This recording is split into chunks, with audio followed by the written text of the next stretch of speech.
Hey, listeners, just a few quick words up at the top to remind you that Flop TV is going on right now. It's the first Saturday of every month. If you want to watch it live and chat with other listeners in the chat, viewers in the chat, send us some messages to be answered, perhaps, at the end of the show. We've been having a lot of fun going through famous bad movies of the decades. All of that will be available video on demand as well for ticket holders up through the end of the Flop TV season. You can get a season pass and watch all of them. You can binge them during the holidays. It's a lot of fun. So if you're interested, go to theflophouse.simpletix.com and check out our extra Flop streams. On this episode, we discuss The One. A movie so filled with nu metal that it is only allowed to see its children on weekends.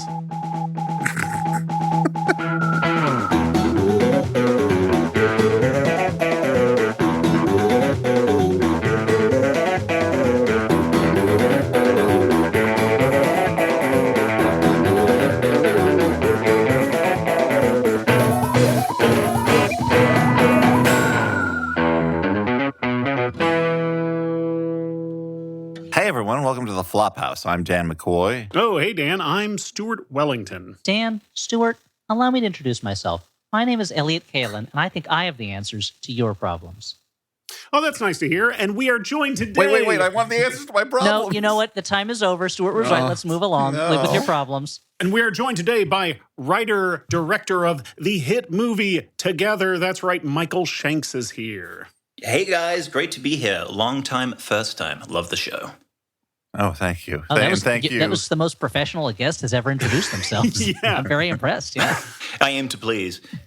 Elliot has not had the pleasure in person yet, but we had a good time here in Brooklyn getting to meet Michael when he was promoting his movie together and going out and having a bunch of tequila and soda. Yep, and Dan talking movies. Dan is still shaking from the moment when Allison Brie touched him on the arm. Squeezed my shoulder briefly, and I'm sure that's true because Dan sent me a message afterwards saying, "Thanks for making that happen."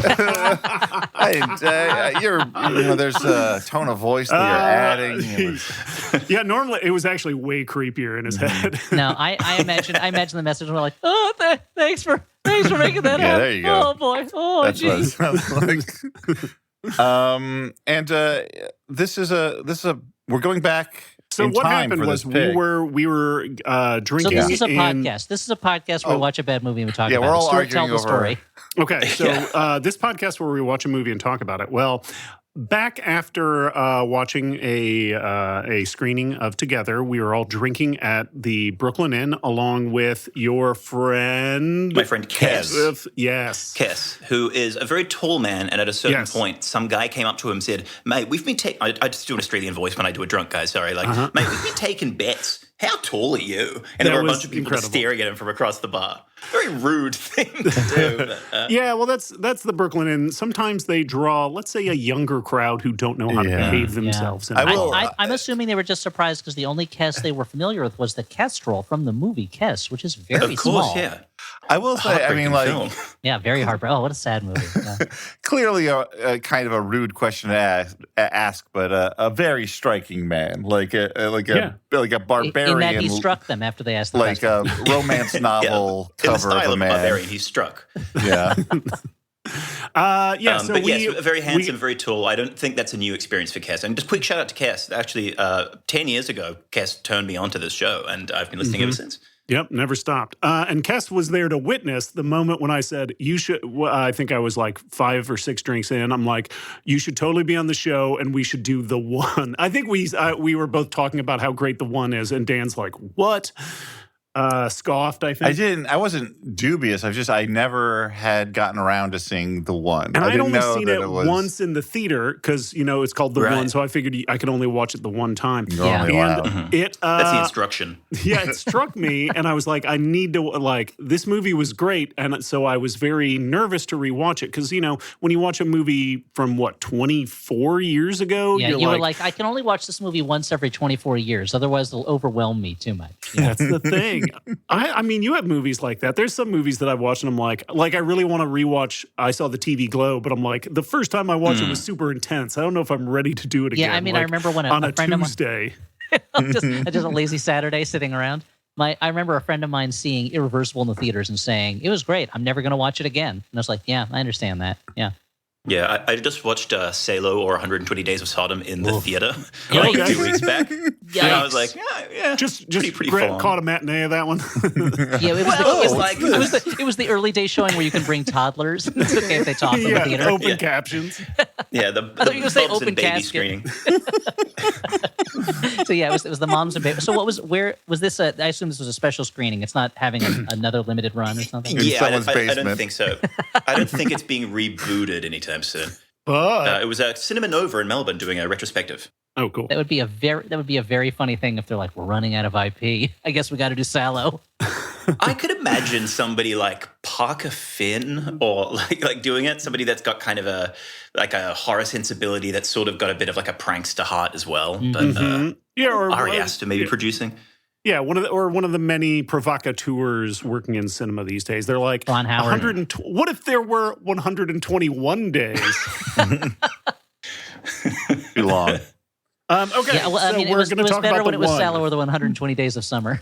I You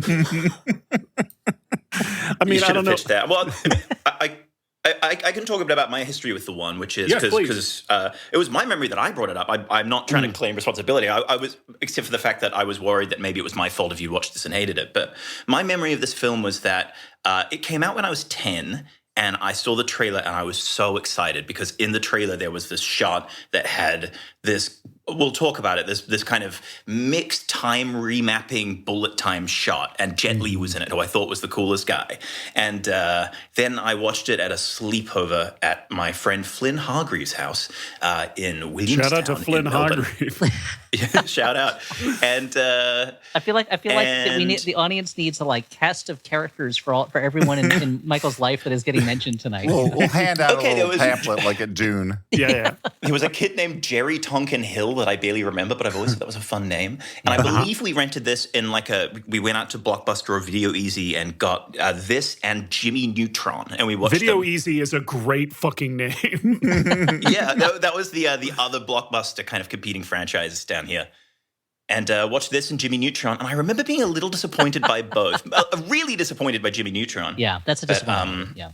I'd kind of forgotten everything about the one except for the cool bullet time and the amazing final moment, which we'll get to. But Yeah, that's great. I went to rewatch the final moment after watching it, watching the whole film the other day, and the bar on my YouTube history was fully red. I've definitely watched that final shot multiple times. It's weird when you see a movie that seems to be like, it's only in the last minute that it's like, here's the movie.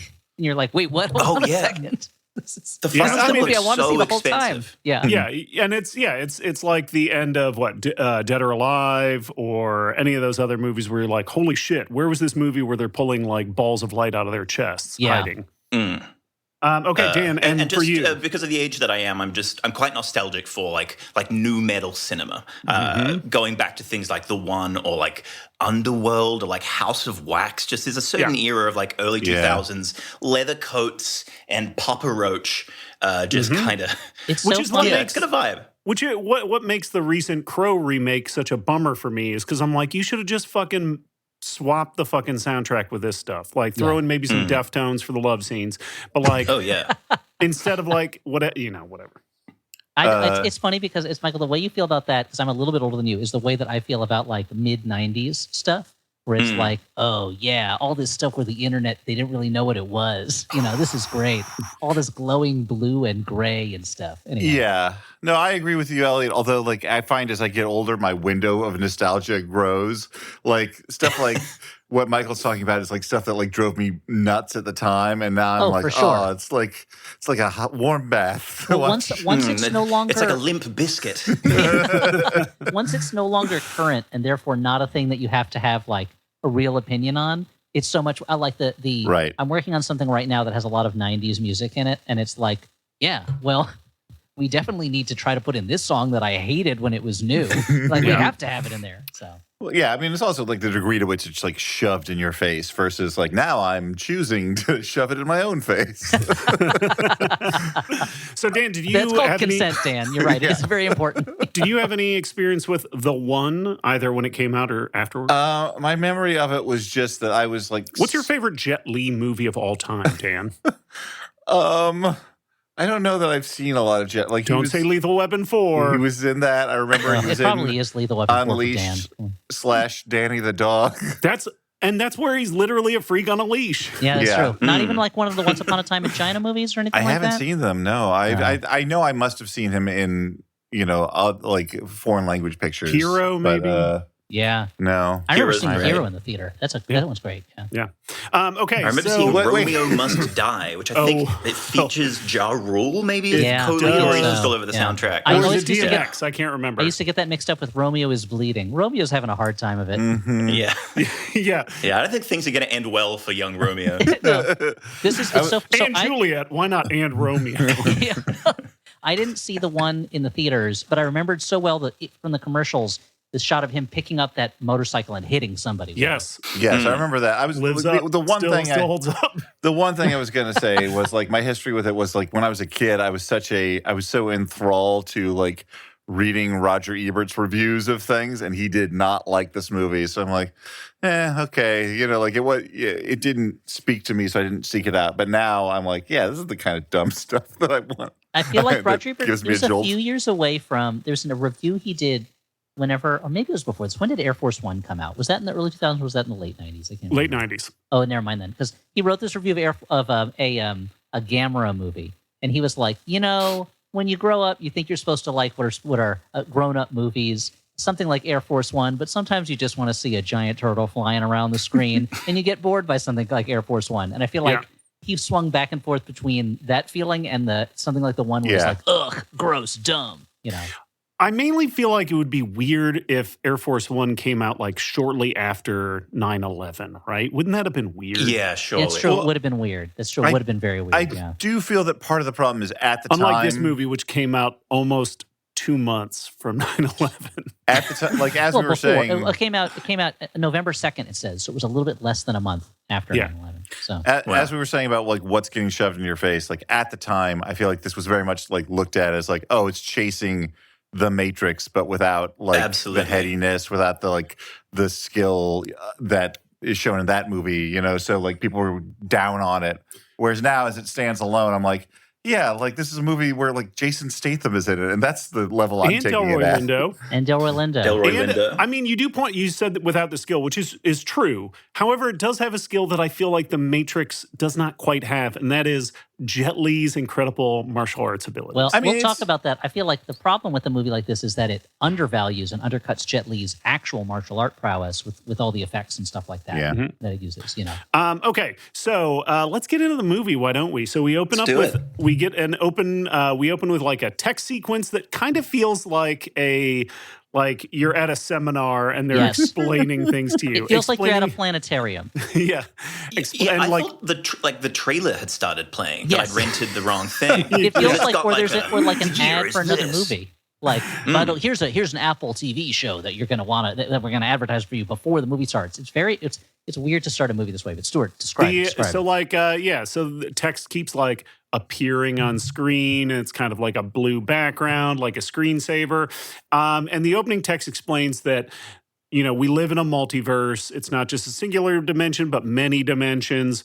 Something that is nowadays does not need explaining anymore. Every movie, action movie takes place in a By law. multiverse. I mean, every movie I feel period like takes place in the multiverse. the next fucking Fast and Furious, they're going to have like a multiverse or something, For right? there was a- Family is multidimensional. I forgot who was telling me that their theory about the next Fast and Furious is that they are building up to a multiverse time travel story so that they can go back in time and have Paul Walker in it again, and Vin Diesel will meet himself in the past and can reflect on how much he's changed over the course of the That's movies. actually a really good idea. I think they're gonna do it. But I think now you'd have to use the movie that has an opening that once it goes the opening to a movie. You have to say there is one universe, just one. Decisions are irrevocable. There's only one of you. Yeah. You are unique. this is that story. And it'll blow And don't people's try minds. and fly super fast and make the world go backwards and go back in time. That doesn't work here It either. doesn't really work that way. That's not how time works. Yes, gravity does bend space-time because it is 1/4 dimensional fabric, but not in the way that they do it in that other movie. You know the one I'm talking about. I do think it's Our funny. story that begins with, we had to like build up to the current multiverses we have, like the infinite multiverses, because this one's just like the cut rate was like, yeah, there's 125 of them. But I mean, it in is its very defense, funny. Yeah, this like idea we hadn't figured out been how done many to- universes. It's 125. That's it. Yeah, This movie that idea hadn't been done to death yet. that's true. Absolutely. Not in the movies. It's crazy at least. that like the Jason Statham like Delroy Lindo characters that we'll get to. That is something that's so in like I haven't watched it for years, but like Rick and Morty, this sort of like we've got to contain like police the multiverse, same in like Loki and that kind of thing. Yeah, so their characters Well-worn ideas now. Their characters, Rodecker and Funch, are members of the MVA, or Multiverse Authority, who are trying to keep the like law and order of the multiverse together. But before we get into that, we open in the Anubis universe, and we open in a prison complex with a bunch of kind of sci-fi prison cops led by Dean Norris. Yeah, we're all pretty excited to see him. And there's just like little things that make you believe that this isn't the world that we're used to. For instance, President Al Gore on TV. We are introduced to Jet Li playing a character named Lawless, who's in jail, and he's some kind of evil criminal that's being transferred. It's kind of nuts. He's got You a name it. scar You on name your his kid face. Lawless. He's going to end up in jail. That's not fair. Yeah, Unless he you're does have Lucy a cool- Lawless, who I guess somehow escaped. Yeah. Yeah, she's on the run. He does have a scar on his face. That's his defining feature. And they, after a little bit of a kerfuffle, they make it out to the parking lot where he is killed by what? Another Jet Li? This is Gabriel Yu Law, an evil, multidimensional space hopping guy who is going through the multiverse, killing all the versions of himself. He escapes the He saw cops. Highlander. He's like, Yeah, he's like that. And in fact, there's a point where he's listening to various pop music and he turns it off until he gets to heavy metal and then he smiles. I'm like, he's the Kurgan. He is the Kurgan. Yeah. Which, I mean, if you're going to rip a fucking movie, rip Highlander. That's not a bad one. Okay, so he escapes the police by running super fast. He is pursued again by Delroy Lindo and Jason the Statham super with fast hair. stuff, I will say. Wait, I was going to say, the super fast effects are very funny. And it has the thing that I agree. It always happens in movies where someone's supposed to move really fast, and the effect is that they look like they're moving slower than a normal person. And it's just like, I don't know what to tell you, movies. Just make him do things faster instead of like, I don't know. The effect is very funny. Yeah. Yeah, there's a I mix don't of want like, to yakety just- sax under it. That's It how has you know that that feeling. someone's moving fast. Yeah.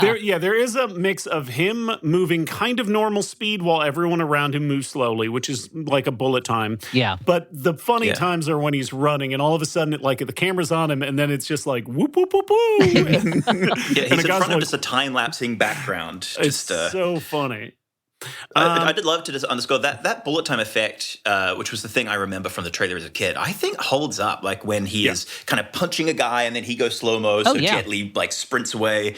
And I love the moment Yulan appears. It drops straight into Drowning Pool's bodies, and it's like, oh, this era has arrived. It really woke me up. I was very, very excited by this opening scene.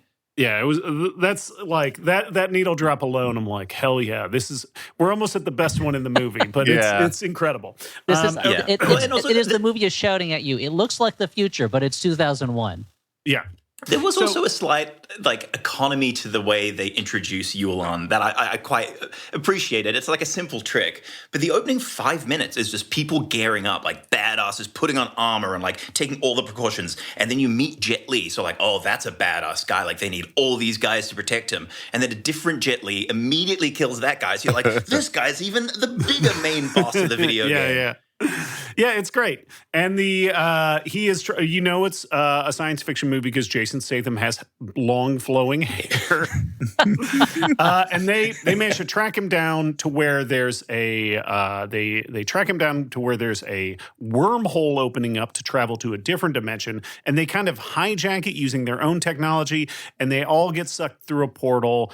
that's Delroy Lindo, Jason Statham, and Jet Li, all get sucked through a portal into the Multiverse Authority building where they're all kind of fucked up. I do kind of like that when they go through the wormhole, they're all like pretty fucked up for a bit, right? I It like looks that so painful. It looks like it hurts so much. And why would anyone ever do this? And that was a cool effect. That it wasn't just like they didn't look cool. It looked like this is a terrible thing to have to go through. And they just end up all rolling around on the ground screaming like babies. Yeah. Like that was great. We learn why you would want to do that because we find out that Yulaw has been traveling to other dimensions, murdering other versions of himself, and we see a parade of other Jet Li outfits. With different haircuts. Different haircuts. So funny. It's so great. Jet Li, a man who I would argue has limited emotive range. Yes.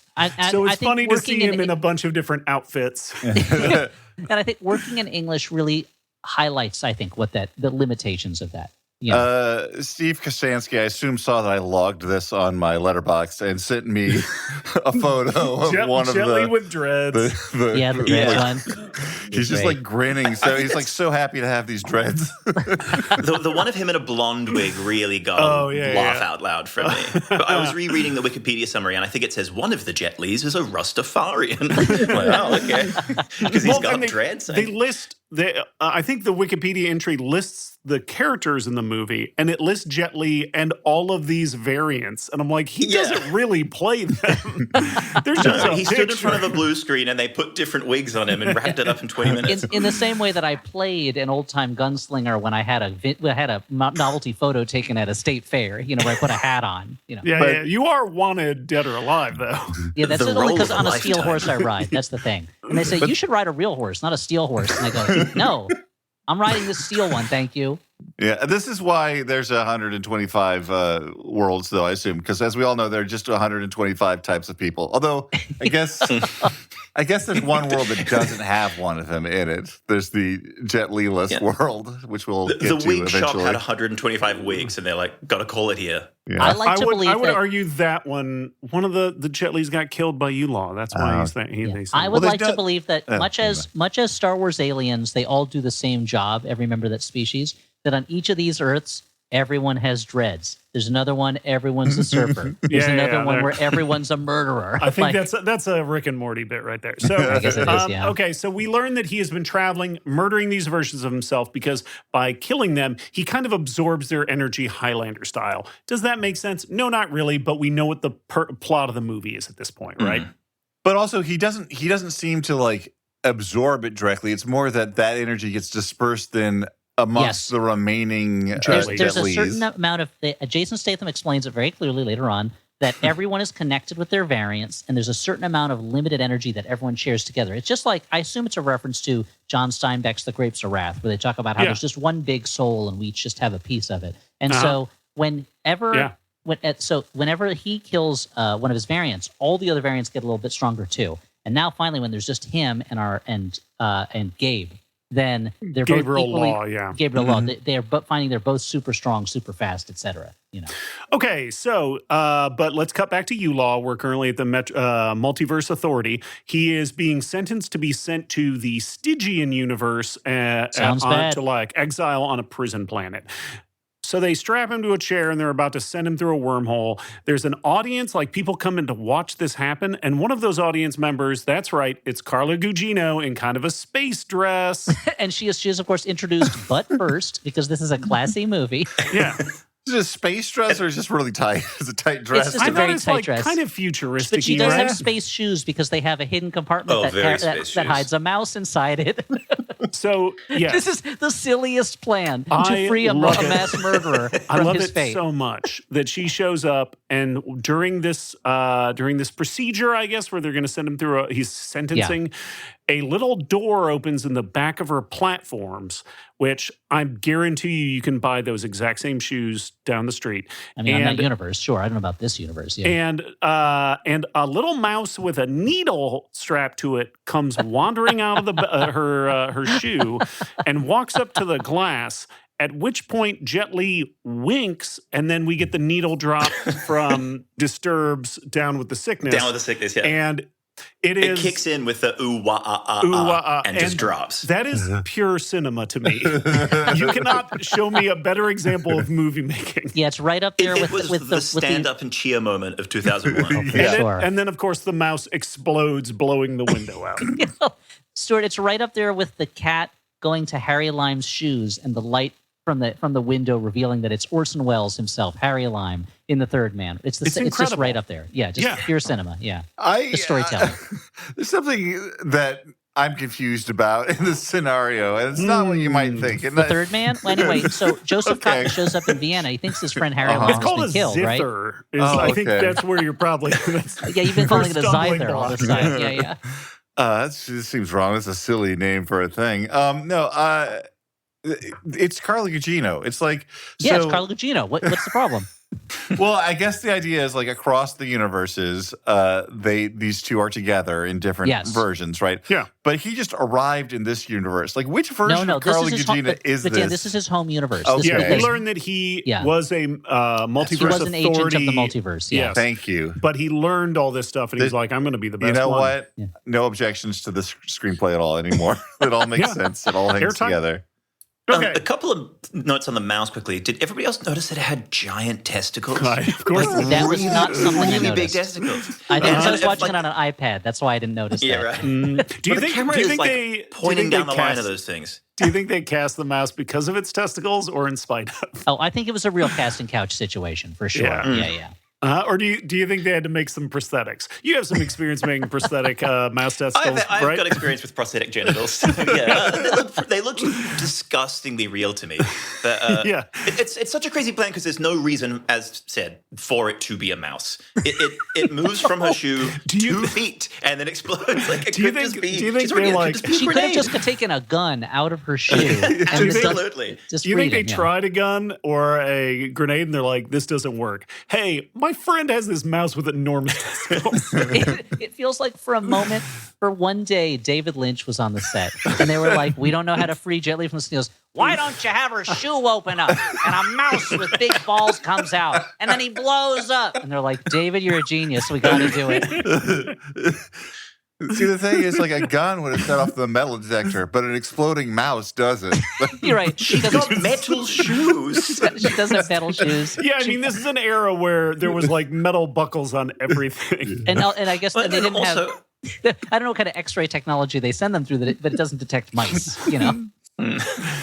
the outfit she wears as well is just like immediately like, oh, she is the villain of this scene. Like she comes in like an absolute sci-fi femme fatale. Yeah. Okay, so he used this distraction to blast some cops, and then he reprograms the wormhole machine to send him to the last remaining universe. I think it's I wrote it down, but I can't read it. It's the Charis universe. He goes to the Charis universe where the last remaining variant is at. That's right, Gabriel Law. Let's find out how this goes down. I want to take a moment. Now, we've said the names Gabriel Law and Gabe Ulaw or whatever. Ulaw, yeah, Ulaw. So someone on Letterboxd pointed out that the difference between those names adds up to real you. Ooh. Whoa. So, Let me just cool. See, this movie is smart as hell. Yeah. let me Yeah, and you- schedule a therapy appointment for tomorrow because my mind is blown. You'll notice that the criminal who gets killed in the beginning is named Lawless. So, Oh. and he's named Law. What do you mean? Okay. Okay, well, hold on. A little less Actually, you know what? You're mind-blowing, right. It but- doesn't make any sense. It's not- So he A little less escapes. mouse blowing. Jason it's Statham- not quite at the level of the names in War of the Worlds, which are some of my favorite ridiculously on the nose character names that we've seen in a while. I was just thinking of War of the Worlds, the Jeff Wayne musical from the 70s, because Yule Law is the exact sound of the heat ray that comes out of the Martians thing. So every time that comes up, I think of that. For any Jeff Wayne heads out there. Right in. So this is when Tell me who Jeff Wayne is. You know, the musical War of the Worlds? So good. I feel like that's right up your alley. It's like Yeah, I'm science surprised you fiction. don't know that one, It's Dan. old timey. I remember seeing that Musical. on the first time I ever saw that album was at my dad's friend's house. And I was just like, what is this? And they refused to play it. So it was years later. So I finally It got to would hear blow it. your mind too much, kid. You're not Yeah, ready. Yeah. So many Yule Laws. So This is when Jason Statham and Delroy Lindo are after him, hot pursuit. Again, they're the only two people they send, even though this is like a multiverse spanning threat. To explain their roles real quickly, Delroy Lindo, of course, is the like old grizzled veteran, He's and the Jason by-the-book Statham is agent, like, is like the young hothead. He's a hothead because, of course, he's got so much hair on his head. It's making him They gotta hot. get this off. I mean, the same thing happens to my younger son. He wants to grow his hair long. He gets overheated. He gets sweaty. He should have a short haircut. Yeah. And they luckily travel to a multiverse that uses a different universe that has everyone speaks the same language, which is really great. Although actually there's some Chinese spoken in the Cheris universe between Gabriel Law and his wife TK, of course, played by Carla Carla Gugino. Gugino. Thank you. But this is good, Carla Gugino. What I love is her name is TK, which makes me think that they didn't put a first name into the Yes. script. Sorry, that's what I was distracted. I couldn't answer. Like Stuart gestured to me for the name Carly Gugino. I was thinking about TK. I was thinking of Donkey Kong the whole time. Oh wow! I was like, is that like a telekinetic? Like, why's that written down? Okay. Okay. Well, when we get to this universe, though, they recreate the opening scene, but instead of showing Al Gore, we see George Bush. So presumably, so we know we're it's in a our good universe. Yeah. I mean, seeing Al Gore at the beginning of the movie to show that it's an alternate universe, it really punched me in the gut hard when I was watching it this time. Because I'm like, oh yeah, that's when it all started going this way. And you watched it shortly after Tuesday's election results, so you're still reeling after your boy Andrew Cuomo lost. Your favorite. No, I was a slew ahead all the way. Yeah. Come on, if you've got a shiny jacket and a beret, you should be the mayor of New York City. Exactly. He battled his way all the way there. Okay. This is all very this is all purely just very walking relevant around on the jokes street. for our guest. Yeah, I'm sure, Yeah, big, Michael, I'm big sure you're New York guy. You're very aware of Curtis Lewa's history walking around on the street bothering homeless people. Yeah, sure. No, of course, yeah. Andy loves cats. Okay. He does love cats. He had a whole cat tie that he was wearing that night. Yeah. So as Michael said, we arrive in the Cheris dimension and we have a mirror image of the opening sequence, although there are some subtle differences, i.e. there's no Dean Norris. And instead That's the saddest thing about the universe the movie takes place in is it's Dean Norris-less. Putting the no in Norris. And in this case, we find out that Jet Li's character, Gabriel Law, is actually working for the L.A. Sheriff's Department. He's not the criminal. No, So if he is a gang member if he's in the L.A. Sheriff's Office, because the L.A. Sheriff's Office is riven with gangs. But still. Yeah, you're Now right. that I'm a little more aware of. Oh, So wow. they- I'm surprised that made it over there. Yeah, I mean, he's seen like, I don't know, like Assault on Precinct 13 and stuff like that, right? Yeah, sure. So during this prisoner transfer, an attack happens. Everybody assumes they're attacking the prisoner, but no, this is Law. He's arrived and he's attacking Gabriel Law, but Gabriel Law has the upper hand, not the upper hand, but he has almost like a sixth sense because, as we mentioned, he has gained some of the energy from all the dead Jet Lis in the universe. Yeah, it makes you wonder why Lawless didn't gain any of that dead Jet Li energy. He probably did, but he just wasted it. Yeah, I guess that's true. Yeah, seems pretty- he's pretty full of such himself. Lawless does, because whilst he's walking down the sort of the Green Mile or whatever, the line of cells, he kicks some of the bars and they bend. Mm-hmm. And I'm like, oh, he does have the power. Yeah, is he the Of one? the three.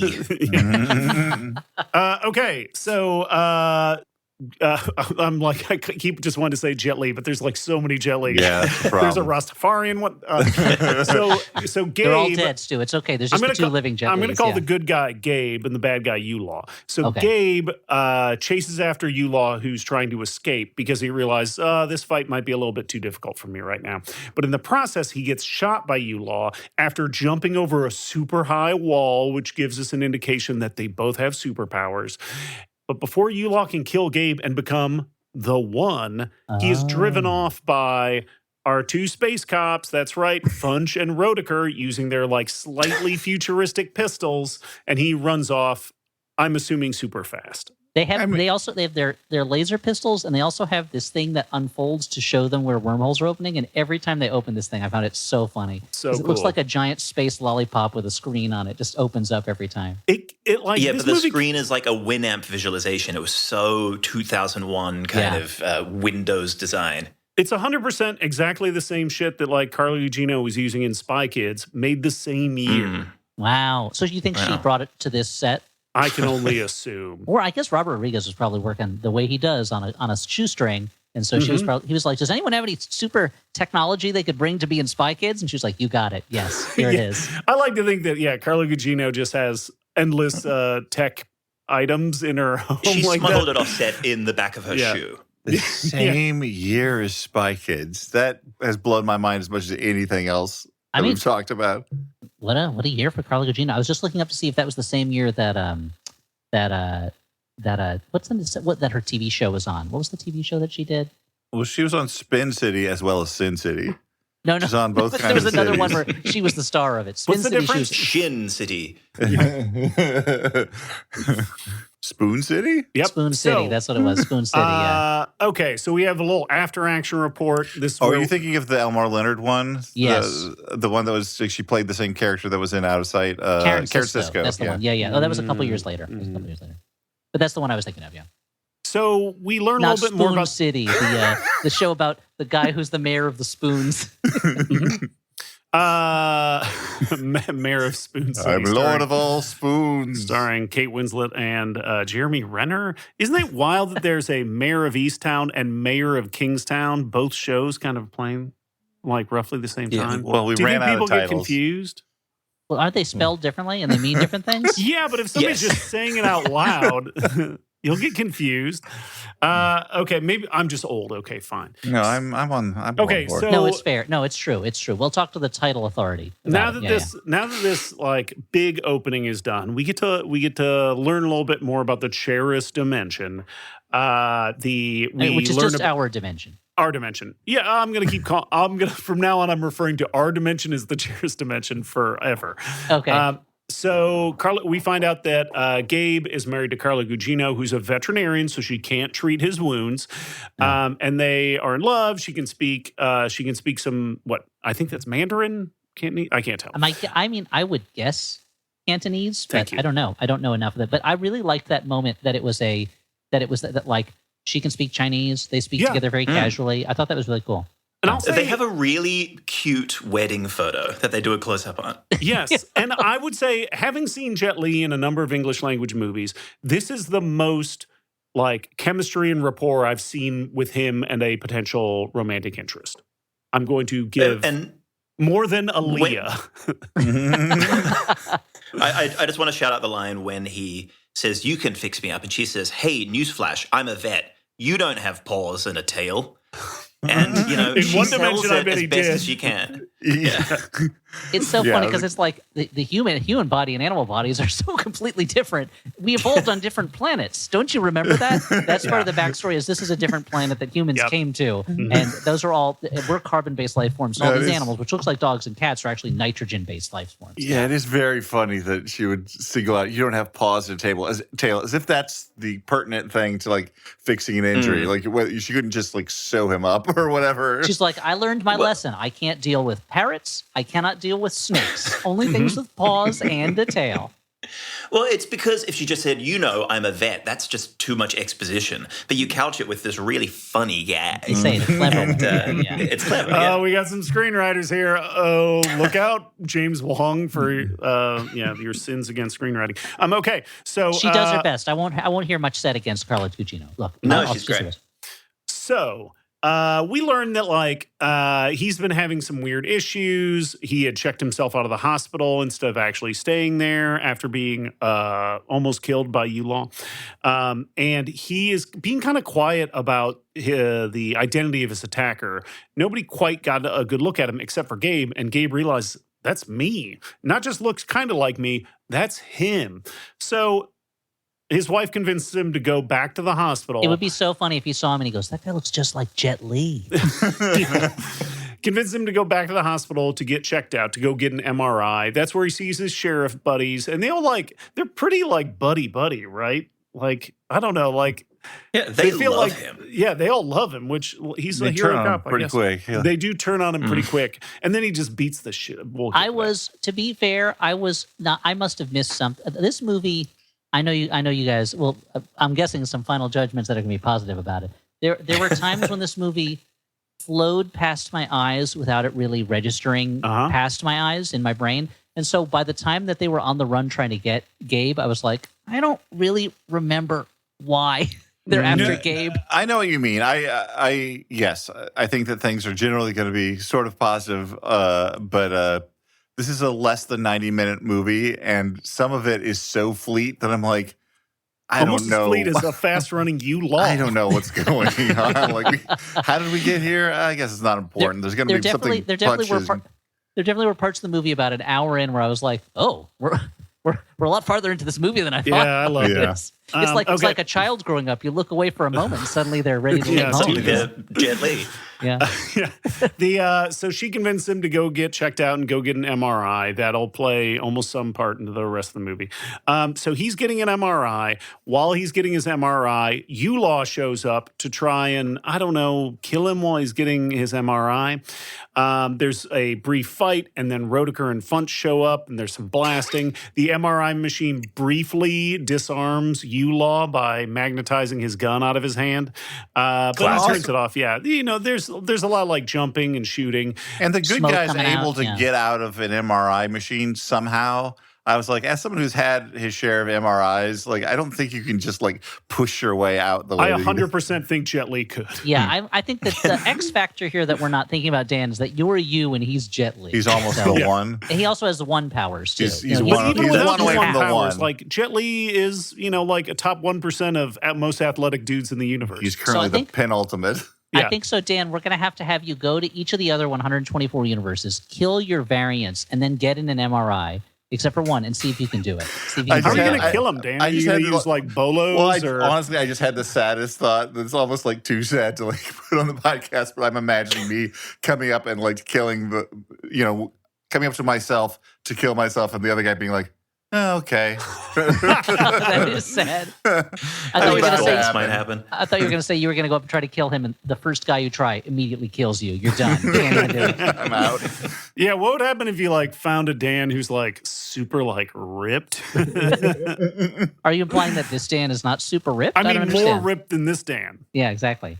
Like noticeably more. Not, yeah. Okay. What about if you found a even Dan that could bench possible? over 350? Since I know you've been struggling to get to 350. Yeah, you plateaued at 345.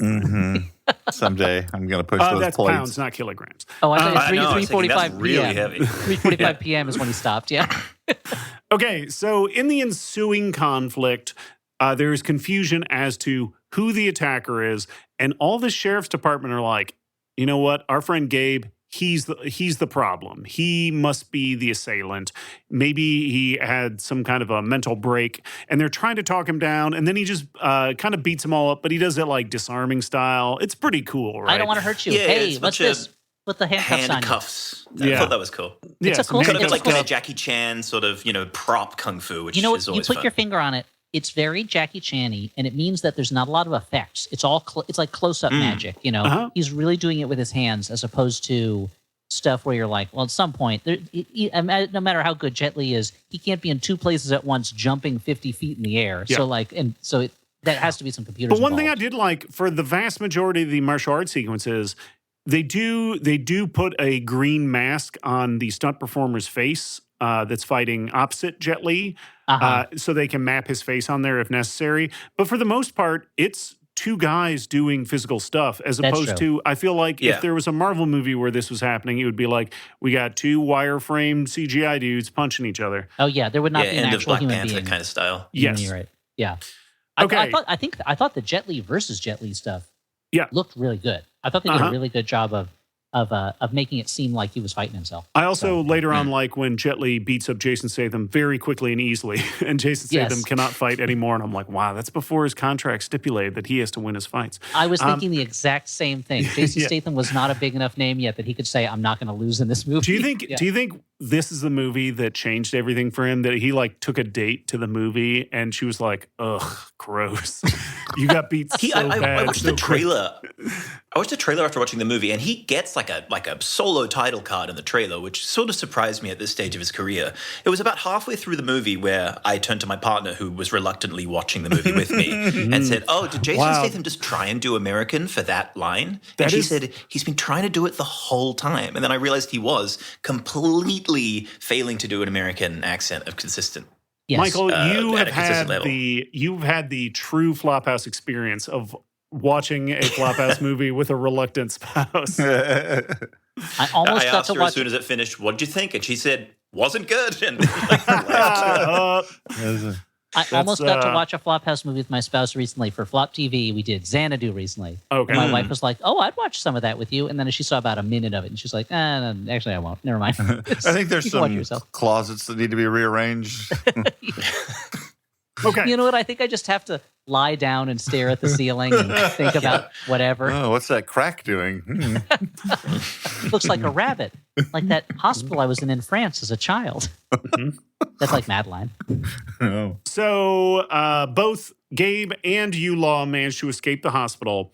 And that means our MVA guys are going to need to split up, even though that goes against protocol. Oh, So boy, Delroy Lindo goes after Law, and he says this thing like, "Where if you see this thing flash, that means we're both dead, and you have to, Jason Statham, you have to kill Gabriel Law, because if I kill Law, then that means Gabriel Law is the one, and we can't. we don't have know that. what's going to happen. Yeah. No, there must be balance in the universe. If Yeah, there's so- just one, then the whole universe could explode for some reason. Yeah. It's better if there's two, is what they say. Yeah.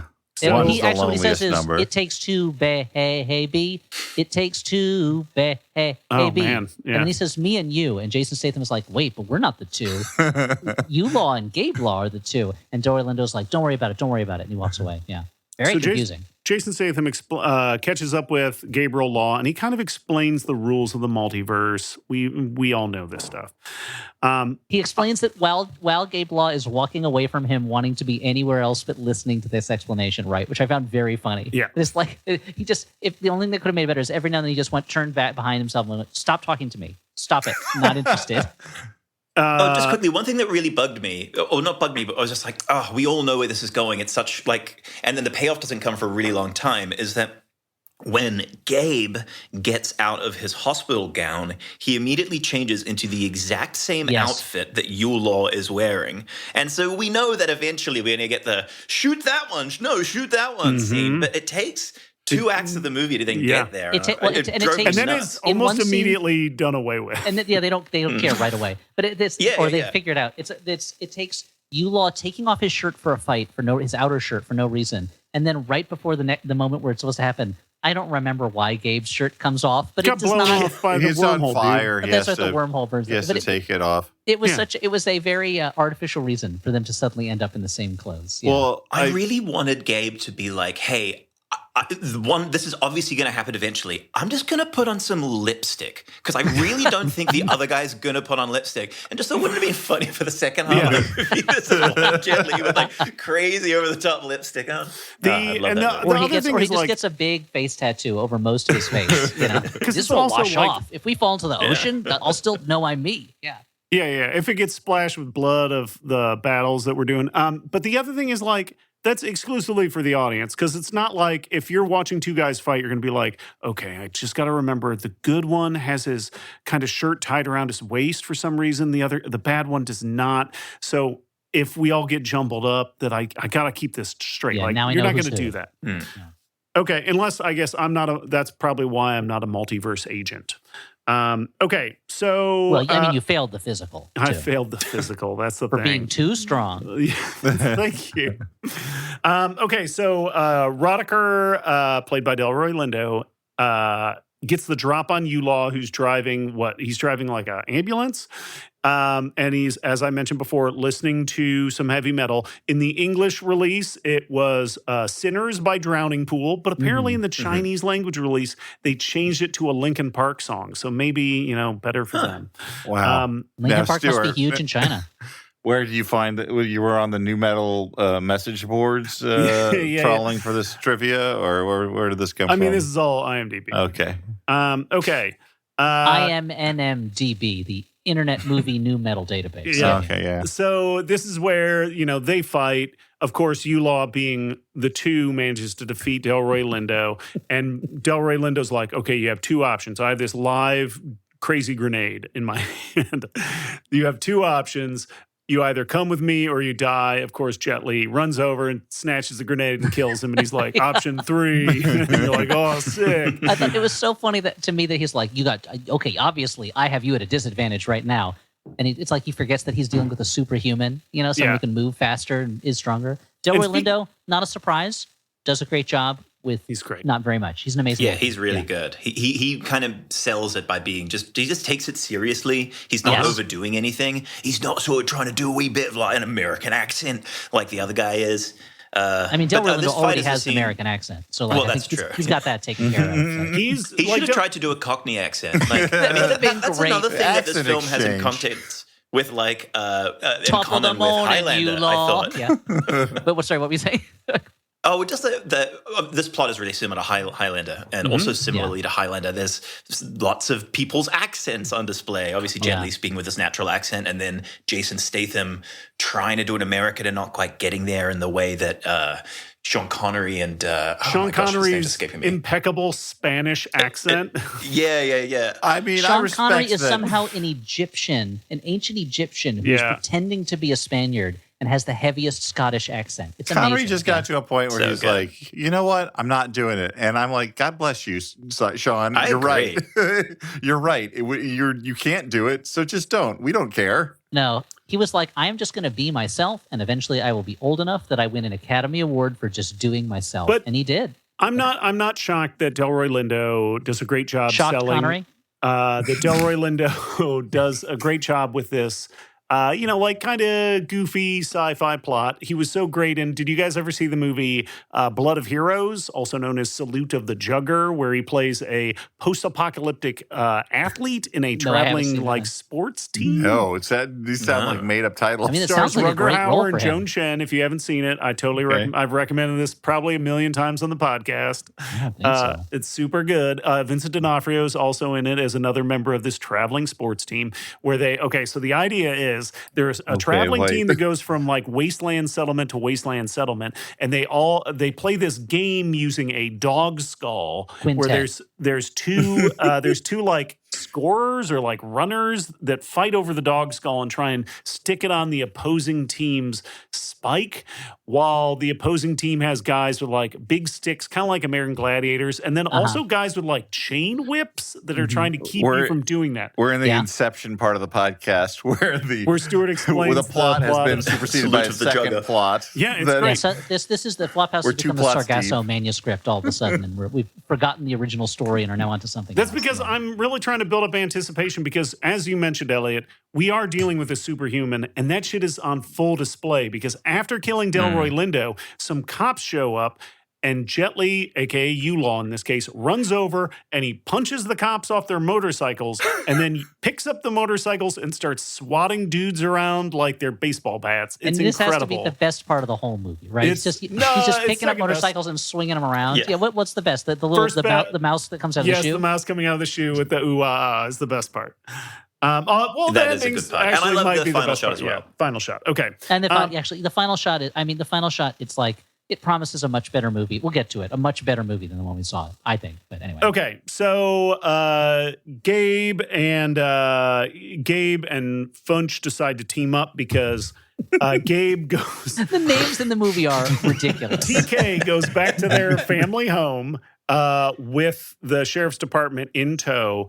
And she believes that her husband is injured and hiding inside, but she's not sure. And she actually sees him hiding up in the ceiling. But then she suspects, you know what? It's might really scary. He jump scares her and everything. Yeah, he's like sticking his little head out through the like attic hatchway. Mm-hmm. And then she sees this. I think this is what happened. She sees her husband outside. And she realizes that the one she's talking to inside is actually U-Law, the evil one, after she tests him with a little... Yeah, she pulls a classic wasn't it great that time we did that thing? Oh, no, we didn't do that. Did you ever think that we'd be in this situation after all those years where we met at the bookshop? And I believe is the I would be absolutely fucked if I was in this situation because I have a bad memory and I drink too much. So I'd be like, yeah, whatever, babe. Yeah. Oh, no, I'm dead. Audrey's constantly being like, do you remember when we had dinner at that restaurant? I'm like, we were there. We went there. That's the thing we did. Yeah, this happens. This happens. It's just a part of growing older. Okay, yeah. so Part of but growing up. Yulaw, despite having a Coming gun of turned age. on him, as we've learned, he's a superhuman. So he blasts a couple cops, and then he turns the gun on TK, and in front of Gabe Law, he kills TK, Don't Gabe like Law's this. wife. Yeah. Not a fan of this. I no. was shocked. I really thought that we'd reveal that she wasn't mortally wounded and that she was was recovering and she'd kind of reappear. Do you think he did it because he's like, I'm trying to make my girlfriend in the other dimension the one? Oh, yeah. Oh, It's I a did backup. think that. That's part of the Maybe. deal, yeah.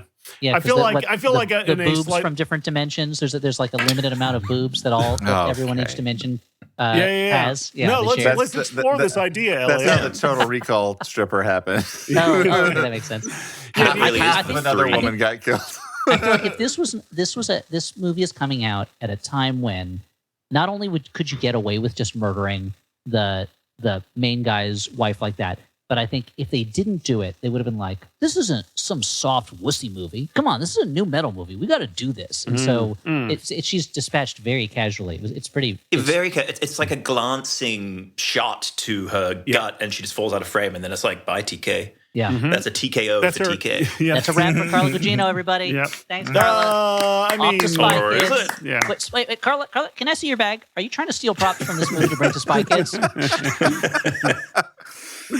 That's her weak spot. She's got a little spot where if you shoot her in the tummy, she dies. Okay, She was so- shot in her existence port, and that's why it hurt her That's particularly. right. Yeah. Unlike the rest of us who. So we get a little bit of You get shot in the tummy, you just shrug it off. Yeah. Yeah, Take a yeah. lap. Yeah, so Walk it off. rub some dirt on it. Ricochets into your head. Ugh. Yeah. Oh no. So Yulaw escapes, and we get a little bit of speed up. Funch and Gabe decide to team up to take down Yulaw. They show up at a industrial plant that seems to manufacture sparks. They walk right into Not the band Sparks. They don't make No. that. No. Just a physical thing. Yeah. So they walk right into a trap using one of those funky sci-fi grenades that almost explodes them, but it does not. It just blows up their guns. And then they get in a fight. Jason Statham gets beat super fast and has to limp around for the rest of the fight. But then we get a fight between Yulaw and Gabe, and this is kind of the centerpiece of the movie where we have two Jet Lis fighting each other. And one thing that I do want to point out is that both Jet Lis use different styles of martial arts, which is kind of cool. Like that is a cool. subtle difference. Obviously, it's a nod to the fact that Jet Li is an incredible martial artist.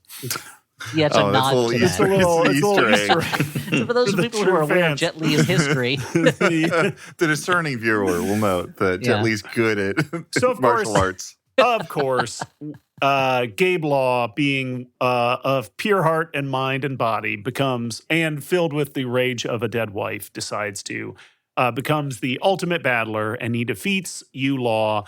There's a couple of moments where they're fighting with an axe, and he flips it up and catches it super fast and almost cuts him in half. It's Oh, amazing. so sick. It's that was a sick as great hell. moment. Put that shit in the trailer. I will think go they see did. it at It a was in the slumber trailer. party. yeah, I think there was this movie is moving so fast. I think they skip over a couple of the obligatory beats that a movie has to have, and they're just like, you get it. He figures out his true power or whatever. Anyway, Yeah. he's better now than Yulaw is. It's like, but are we going to see him do We do that? see him training one time in his home. That's true. We do see him training in his home one time, but it's like the movie is like, what happens in a movie. Come on, let's just get to it. Let's get to it. Come on. We skipped over a not terribly important scene, but one that's kind of fun where they go to a gas station. Oh yeah, when they Yes. Which I would call a petrol shop. Thank you. And, not they on this bump show. into- Excuse me, Alex. Erase that. Bleep it out. Yeah, I'm Jason Stathaming. Yeah, they get to a gas station and bump into that universe's Delroy Lindo. And Yeah. Jason Statham is able to be like, I just want to say thank you for everything you've done for me. Oh wow, that's a which means kick-ass nothing to American him. accent right there. And Dory Lindo's like, get out of here. Yeah, it's like, I'm going to go call the cops. Yeah. But they But- never run into Yeah, that it cuts universe's. to him and he says, the Chinese guy kicked the Chinese guy's tearing this place apart. Yeah. Because he kicked a lamppost that falls over. We never see this universe's Funch though, because he is of course in England.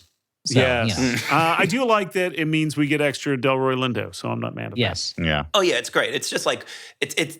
I mean, it's obviously films are full of conveniences, but it's like why did that? It's very fortunate that they bumped into the Delroy of this thing, and it's not even connected to what his job is in the other universe or anything.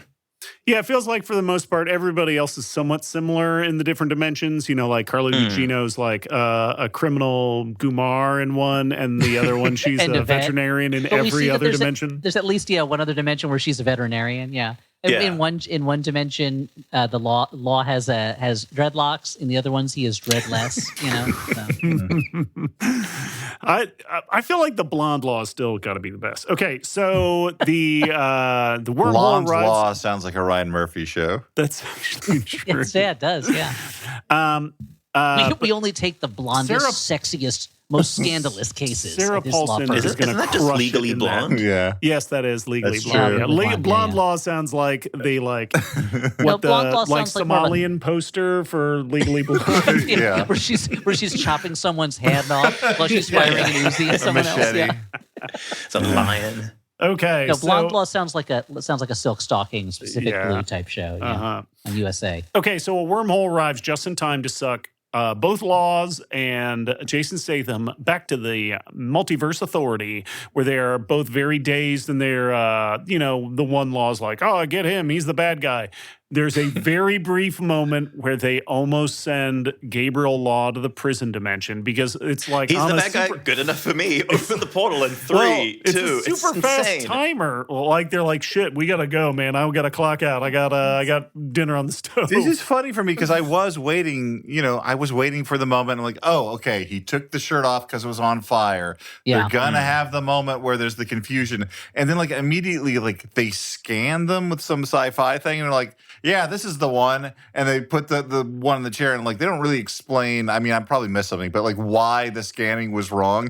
But in my head, like for a second, I'm like, wait, they set up the thing and they didn't even have Spider-Man point at himself? Like, I don't understand what's going on here. There had to have been a cut where they Yeah. sent the wrong law to the Possibly. the prison dimension. I mean, a cut of this movie that was more than 87 minutes long, which this one is. Which 88 has to minutes, maybe. Sorry, it was Okay. 88. There's 1 minute they cut out where they handle all that So stuff. they yeah. Zorch you Law away, and then they're strapping Gabe Law into another one, and they're like, I guess we got to send him. Wait, they want to send him back to the Cheris dimension because they're like, that's where he's from. That's the rules. And Jason Statham's like, that's fucking crazy, man. They're going to think he's like a criminal because he killed all those people.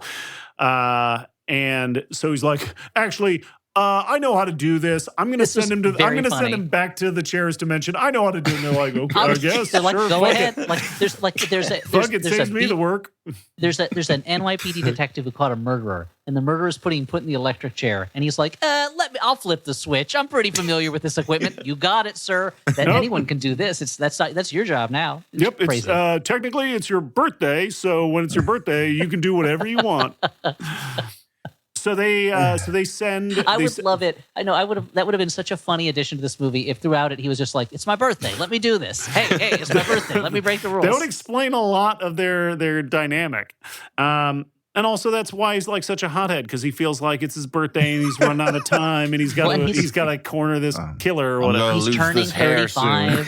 He's He's only 5 away from 40. He's gonna So it's he wants He's to no break the longer an rules. Olympic level diver, That's true. which I believe he was, right? You know what's He was, crazy yeah. is looking at Jason Statham in this movie and being like, man, he's got to be younger than I am now. But like, I can't imagine Jason Statham being younger than me. No, do you It's know like how seeing young he was? Bruce Willis and fucking Die Hard. I'm like, he's what, like 30? That's crazy. That's the experience I've been having watching Seinfeld recently, where I'm like, all these characters are younger than me, yet they dress like they're in their 60s. and they complain about diner food all the time. But you know what? Jason Statham was 34 years old when this movie came out. Wow. So, yeah. This ending, though, you should Okay, explain so- it, but I so have first thoughts off, on this. So Gabriel Law gets sent to a completely different dimension, one that I'm assuming the Law was killed by you, Law. And he almost gets hit by a car. The car runs over a dog's paw, and he's like, wait, that's my dog. And so he takes that dog to Wait, the we should mention convenient- also that we see the goofiest looking car And An insane car. Yeah. And And so so I was like, like- I oh, was this like- universe is going to be a crazy sci-fi universe. But Yeah. it's just one weird car. no, it's just that one car. Yeah, it's the one guy driving the wacky mobile. Yeah. So that a car that's like not cool enough to like actually hurt anybody. So Not cool No, enough? I know. I don't know. That's what's Stuart, cool to No, I you? like you got me. as Stuart Put was me saying in- the send me to sentence, the Stygian universe. I like deserve it. You it's rare that I see monster. you saying a I sentence deserve and, it. you, and Exile as me you're saying forever. it, you're like, oh no, why did I start this way?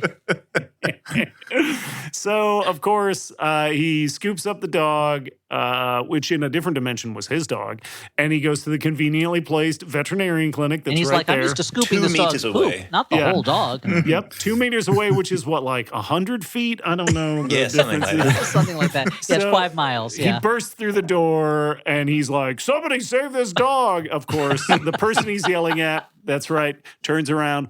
It's none other than Carla Gugino looking incredible. And he's like, As oh, always. Mamma Mia. And this Turns is like he wolf whistles. we've invoked because it's such a heavily multiverse like goofy show. We've invoked Rick and Morty before, and they do stuff like this on that show because that show is inherently cynical and it's like a joke how cynical it is.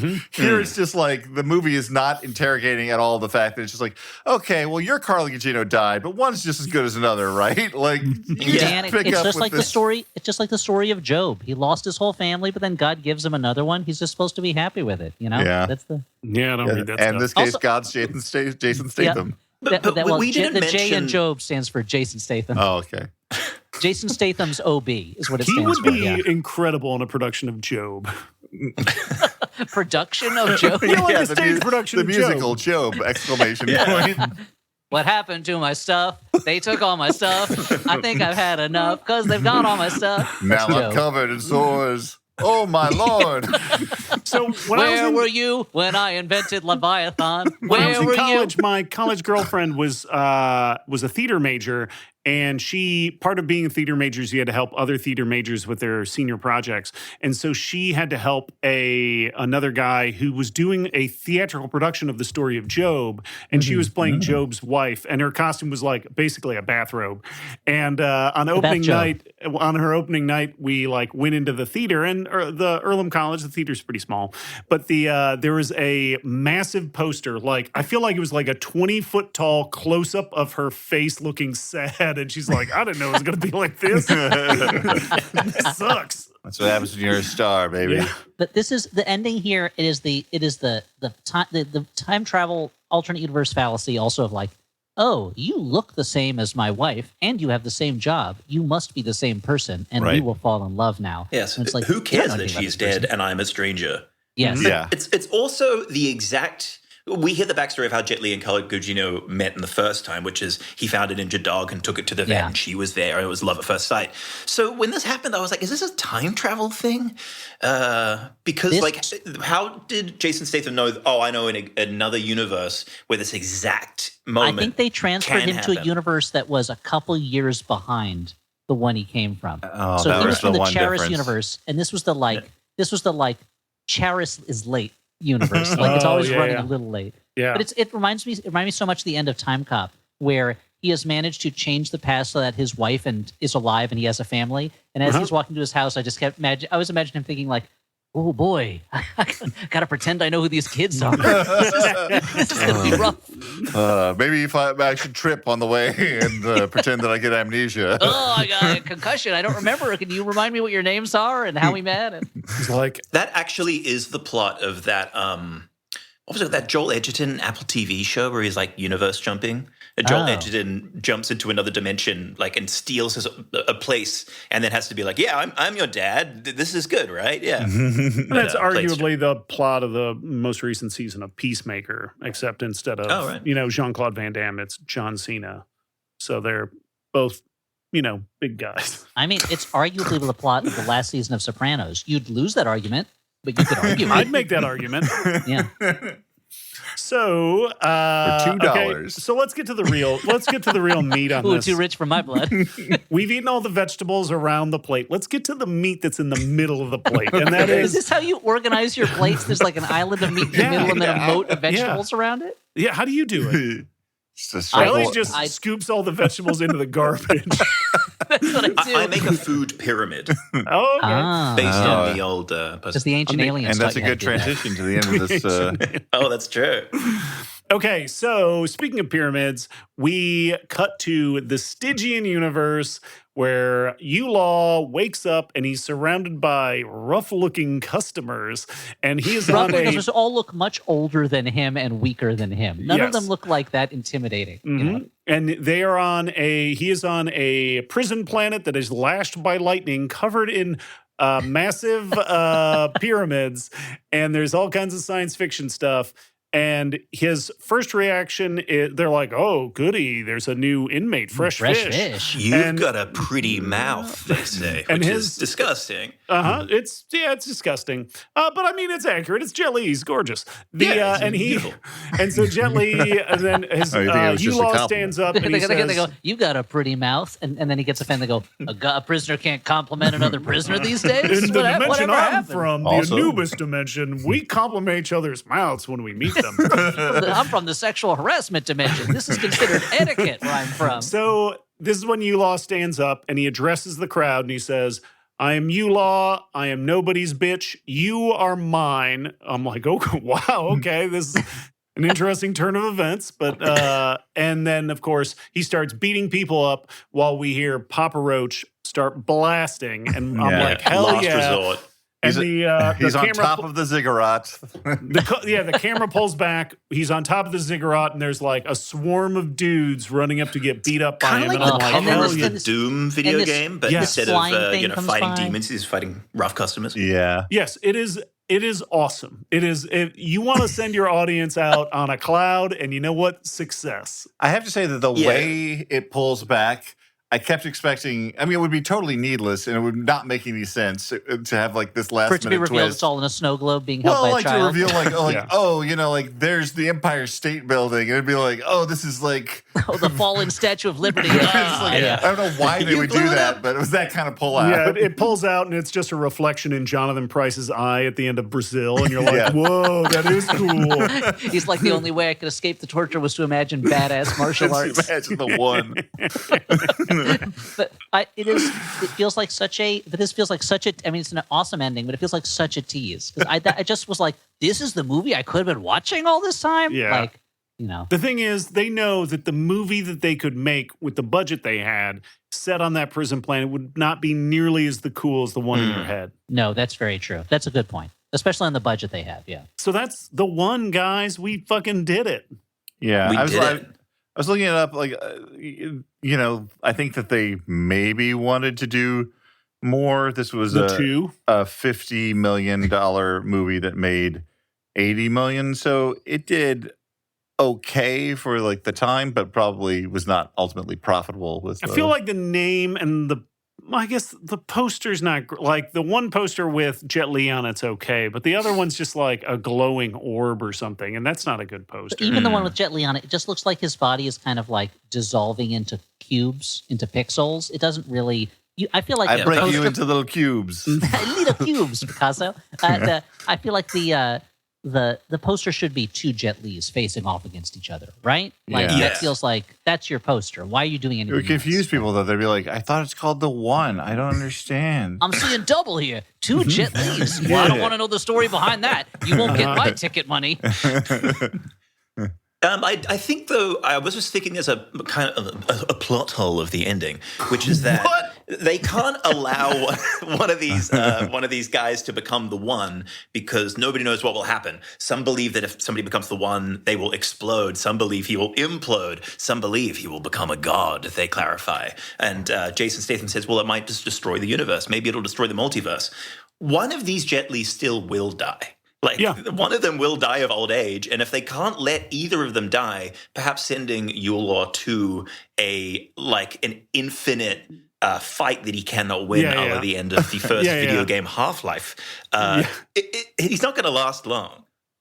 Yeah, you make a good point. You really put your finger on what is wrong about the movie in general, which is that you're right. Unless everyone in each universe is dying at the same moment, this would be happening all the time. All the time. But in an infinite, or I guess think the 125 argument is universe, like people are going to die at different times, and you'd think that like suddenly you see an old man who can run super fast and lift up a car because all his elderly counterparts have died just a couple days before him or something. Can you imagine? I would love to see that. What if it's the same movie, the one, but it's with Burgess Meredith instead of Jet Li? Oh my God. He's an incredibly old man who's just The way saying all he this. chooses the scenery, that'd be great. And the thing is, like, we don't even need this idea, like, oh, once it becomes the one, it might destroy the universe. Like, those stakes are not necessary to the movie. It could just be a movie about, like, this is an interdimensional criminal He has who is murdered about to 123 become people. Yeah. incredibly dangerous, like more powerful than anyone in the world. We have to stop him, and that's enough. You Well, know, but I it's guess funny- it's because they need to give a reason to kill that. Oh, we need to kill Gabe as well. But it could just be, well, no one individual should have this power. It's just too dangerous. right? But it really is the same way that it's, the multiverse aspect of it is a forerunner to so many of the movies now. The fact that they felt like they needed to throw in, and the universe could be destroyed, like, is also a forerunner to every movie there has now to be where some kind of it's a- the highest stakes possible. I would say I'm not going to say this is a plot hole, but I feel like it's a missed opportunity because apparently all these sequences that were shot in the the sequences that are shot in the hospital. Now that's the the hospital's same. just like a hotel for sick people. It's the same based on the prices. It's even more expensive. The I mean, they do- Over there, providing- not here. yeah, yeah, I mean, Here it's no, much not more where you are. expensive. Where, I mean, they are where providing pays for it. medical care, so like it really should be more expensive than a hotel. I was just going to say a hotel is not But- performing surgery. It's not providing medications, round-the-clock service. Oh, maybe the hotel's What about- even- what about- who's footing the bill? We can argue about that. But hotel Stuart, you're going to Artemis. these kind of infinity pool type hotels where there's all sorts of stuff going on. Yeah, I'm always going to infinity pool hotels. What I was going to say is the hospital that they shoot that sequence in is the same hospital that they shot Scrubs in, and I think it's a missed opportunity that the Scrubs gang didn't just wander through some of those action sequences. Like, I'm right? not going down there. Can you imagine JD meeting TK? Oh my gosh. Yeah. Was it really? John What C. would even McGinley happen? could have gotten in on that shit. Was it really the Scrubs Hotel? Scrubs Hospital? No, I'm Wow, saying. now everyone's got doing Elliot it. doing it. I worked with some people who worked on Scrubs, and they were like, "Oh yeah, that place was disgusting. It was infested with raccoons." Oh, And it makes me wonder if Jet Li With every day Jet had to Li's. go in and like fight off raccoons to clear out the set. Oh, that's great. Yes, that is a true fact. I did not make that up. I'm not Wow. that creative. Now is the time where we render our final judgments, which of course are binding in all courts of the land. I've got a pretty good feeling about how this one's going to shake out. a good bad movie, a bad movie, or a movie we kind of like. I'm going to say, yeah, I kind of like this movie. I will say, like Elliot, occasionally my brain would slide off it, and too often it would happen like during the stuff that is theoretically the reason for the movie existing, like the fight scenes. Like sometimes I would just like be like, oh, I should be paying more attention to this. This is like the meat of like why this exists. Oh, this is what's happening in the movie. This is when the bodies are hitting the floor. But it is They're just letting it happen. I guess there's nothing wrong Swimming with in the it. drowning pool. it is so silly and big and like fast on its feet, being silly and big, that I had a good time watching it. So yeah, I liked the one. Stuart. Yeah, it goes down super easy. I was a little concerned that it wasn't going to be as good as I remembered, and I still think it's like a fucking super straightforward, like dumbass 90s style like high concept action movie, like the aforementioned Time Cop. But the added advantage is it does have a great ending. It has a killer soundtrack, and of course, it has. Young Jason Statham, Jet Li, Carlo Gugino, Delroy Lindo, Dean Norris briefly. Yeah. So I still liked it. This is still a movie I kind of like. I think for me, it's kind of on the line between movie I kind of liked and a good bad movie. I think for that reason of I had trouble feeling invested in watching it. I'm not asking to be invested in the characters or their emotional journey, but like any movie where I find myself kind of going into a haze or a trance, and then I pick up and I go, oh yeah, the movie's on. Did you I'm see the gonna part dock where it for he some points? smacked somebody with a motorcycle? I think what it really is, if there was more stuff like, I feel like there's stretches of the movie that are not as imaginative or like fun. And considering that people who made it, where it's like, this is, James Wong directing it, and he and Glenn Morgan wrote it, and they wrote some of the best episodes of the X-Files. And like James Wong did what, Final Destination? Final and stuff? Destination. Like Yeah. I wish there was like a few more scenes like the motorcycle fight, or that big pyramid fight at the end, where I was just like, "Whoa! Like what is going on? This is intense, over the top." Apparently, this movie was originally meant to be a project starring Dwayne "The Rock" Johnson. Really? He would have different movie. Yes, I think it would have been a different movie. I think it would have had less, probably martial arts. Yeah. Yes, probably less restaurants. Probably he wouldn't speak Chinese with his wife in the movie, but you never know. Probably. John Cena might have. He speaks Chinese. I didn't know that. If it's my turn. What's your final judgment, Michael? I think that this was I actually kind of agree with Elliot. It's a movie I kind of like, and I also think it's kind of a good, bad movie. Like, it was really fun to watch. I'll put it as a movie I kind of like because there's so many moments of, nu metal and martial arts, and I am nostalgic for this period. In the opening action sequence, there were practical muzzle flashes that just got this physical reaction from me because I haven't seen that in a long time, and it was just lighting up the frame, and there's some really cool effects that I think hold up and some goofy effects that, don't.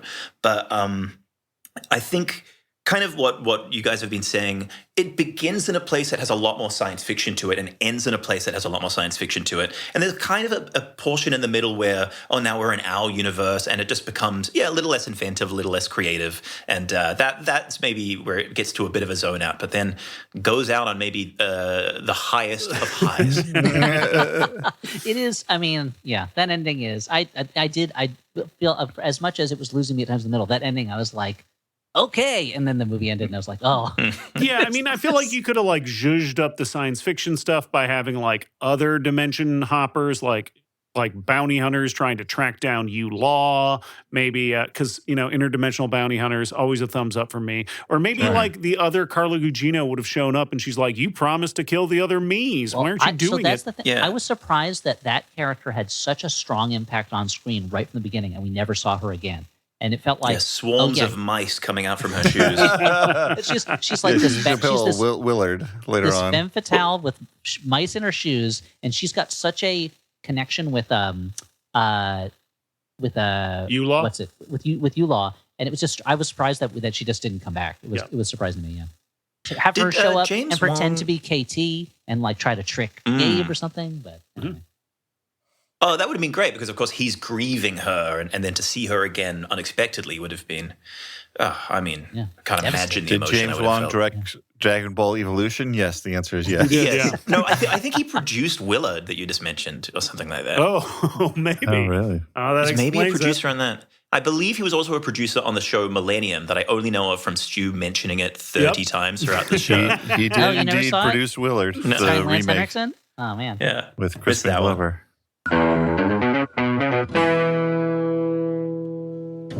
Hey, I'm J. Keith Van Stratton from Go Fact Yourself, and I'm here with Max Fun Member of the Month, Josh Mentor, who has been a Maximum Fun member since 2016. Hello, Josh. Hey, J. Keith, how you doing today? I'm so well, and thank you so much for being a listener and supporter of our show. What made you decide to support Max Fun in general and to support our show, Go Fact Yourself?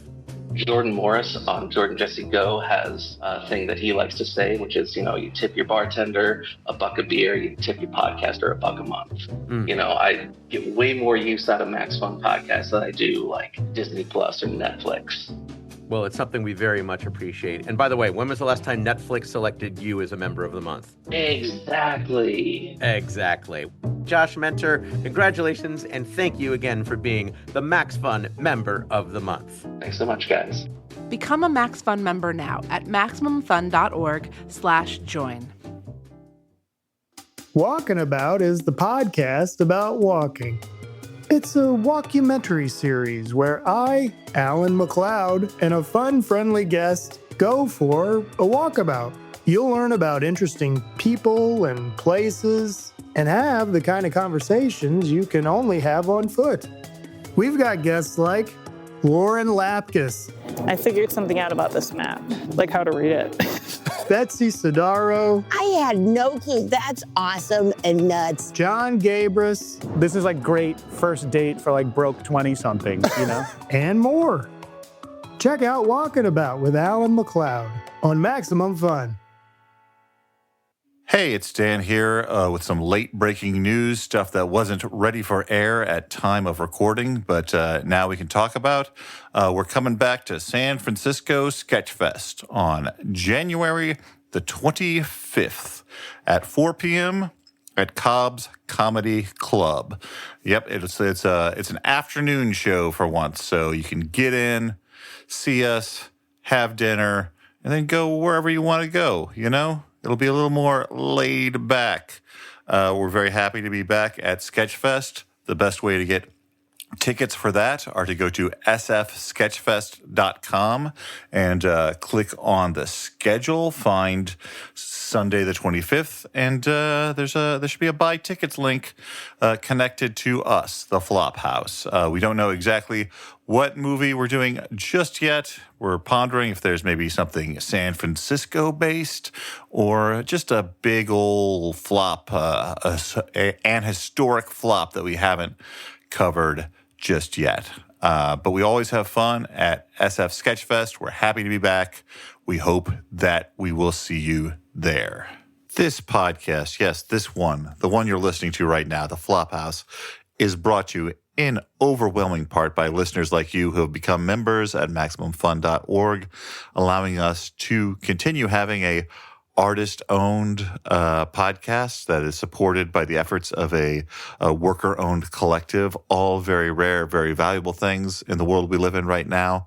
But we also have a couple of sponsors from the outside world, and one of them is Squarespace. Squarespace allows you to have a presence online, and these days, you got to have a presence online if you're doing pretty much any kind of business. So if you want to build your website, Squarespace gives you everything you need to do to offer services and get paid all in one place. With professional on-brand invoices and online payments, you can ensure that you will get paid on time, which is the best way to get paid, honestly. That plus, it being a lot of money. To the top ways to get paid. Plus, streamline your workflow with built-in appointment scheduling and email marketing tools. And Squarespace also offers a complete library of professionally designed, award-winning website templates with options for every use and category. You want your site to look good, and you can do that with intuitive drag-and-drop editing, beautiful styling options, visual design effects. No experience is required. You don't need to know how to code. You can just use Squarespace. So head to squarespace.com/flop for a free trial. And when you're ready to launch, use offer code FLOP to save 10% off your first purchase of a website or domain. We're also sponsored by Aura Frames. Hey, what if you could give a gift that brings your favorite holiday traditions and memories to life every day? You can keep Christmas with you all through the year, in the words of Christmas Eve on Sesame Street. Well, with an Aura frame, you can. I enjoy the holidays. I am a particular fan of Halloween, of course, but that one's past. We got Christmas coming up. And as a kid who loved things, I certainly loved getting presents, but I also loved looking back on family moments together. And I've been very happy to have an Aura frame where I can look back on the last several Christmases with Audrey and my family, and those will cycle in along with many other photos, like our wedding photos, which, I feel like if you do wedding photos the traditional way, they go in an album, maybe you pull them out at your anniversary. This way we get to see our friends surround us through the year.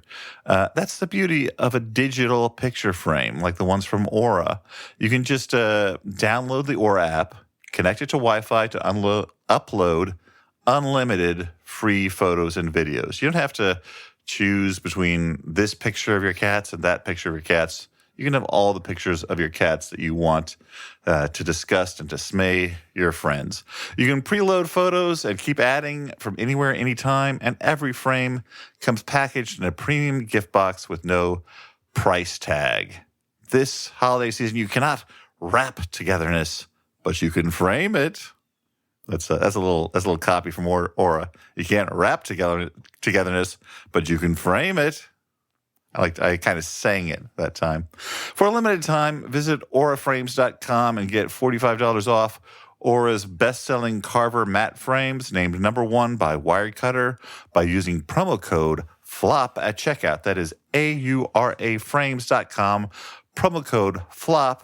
This exclusive Black Friday Cyber Monday deal is their best of the year. So order now before it ends. Support the show by mentioning us at checkout. Terms and conditions apply. And speaking of us, we continue to do our FLOP TV streaming series, our once a month brought to your home via the internet. We're not like a traveling show version of our live shows.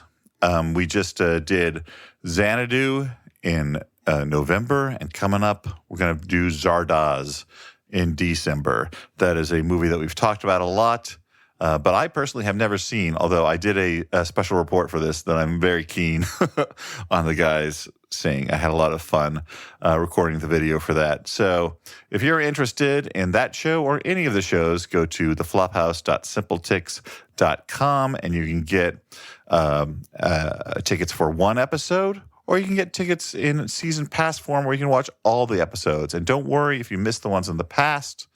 They're still up there through the end of the Flophouse season. There'll probably be maybe a slight grace period. You can watch all of those on demand. So just go to theflophouse.simpletix.com to enjoy Flop TV. And now back to the show. Let us answer a couple of questions from the mailbag. Let's open up the old mailbag. Let's do it. Mailbog. Let's wade into the mailbog. It's just bubbling, churning piles of mail. It's hard to read because, of course, it's all wet and the ink is run. But here we go. This is from Hannah. Hannah, last name withheld, who writes. And her sisters or just Hannah? Just singular Hannah. Hannah Montana and her sisters? Mm-hmm. Long-time listener. Hannah, the girl That's assassin? a straight-up fucking movie trivia team name right there. Hannah Montana and her sisters. You're right, yeah. Put that in my back pocket. Long-time listener. In fact, then you got to put another trivia team name in your other pocket to see how so your pants don't fall down. That's how it works. Long-time listener. In fact, I've been listening long enough to have sent an email years ago, and Dan replied with his Daily Show email account. Wow. It's only been like 5 years since I've been like savage over so here. long.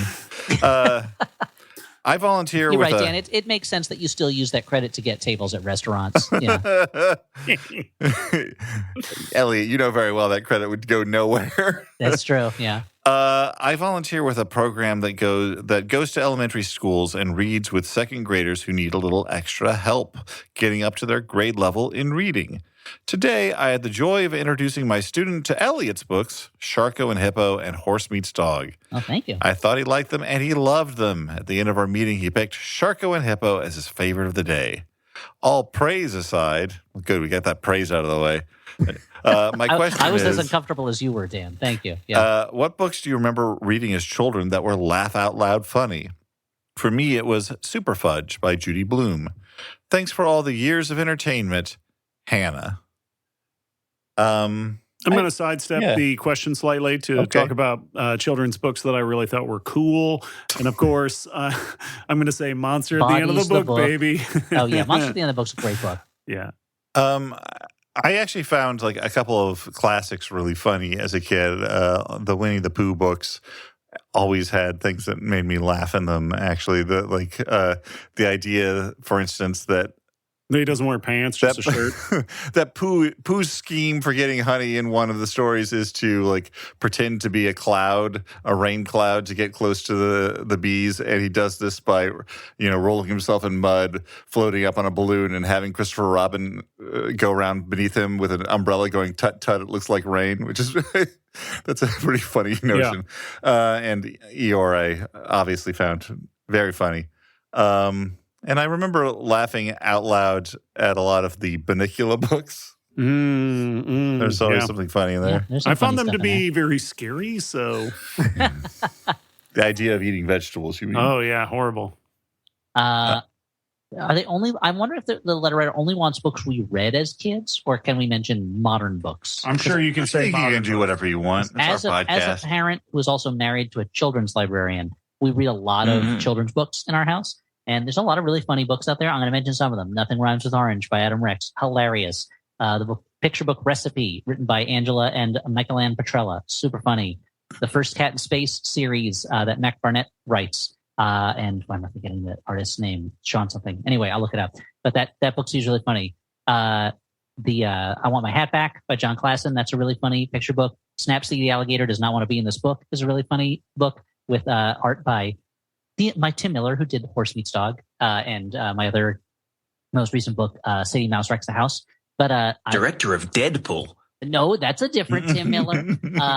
But there's also, when I was a kid, I really loved The Stinky Cheese Man by John Shesta and Lane Smith, which is a very funny fairy tale picture book.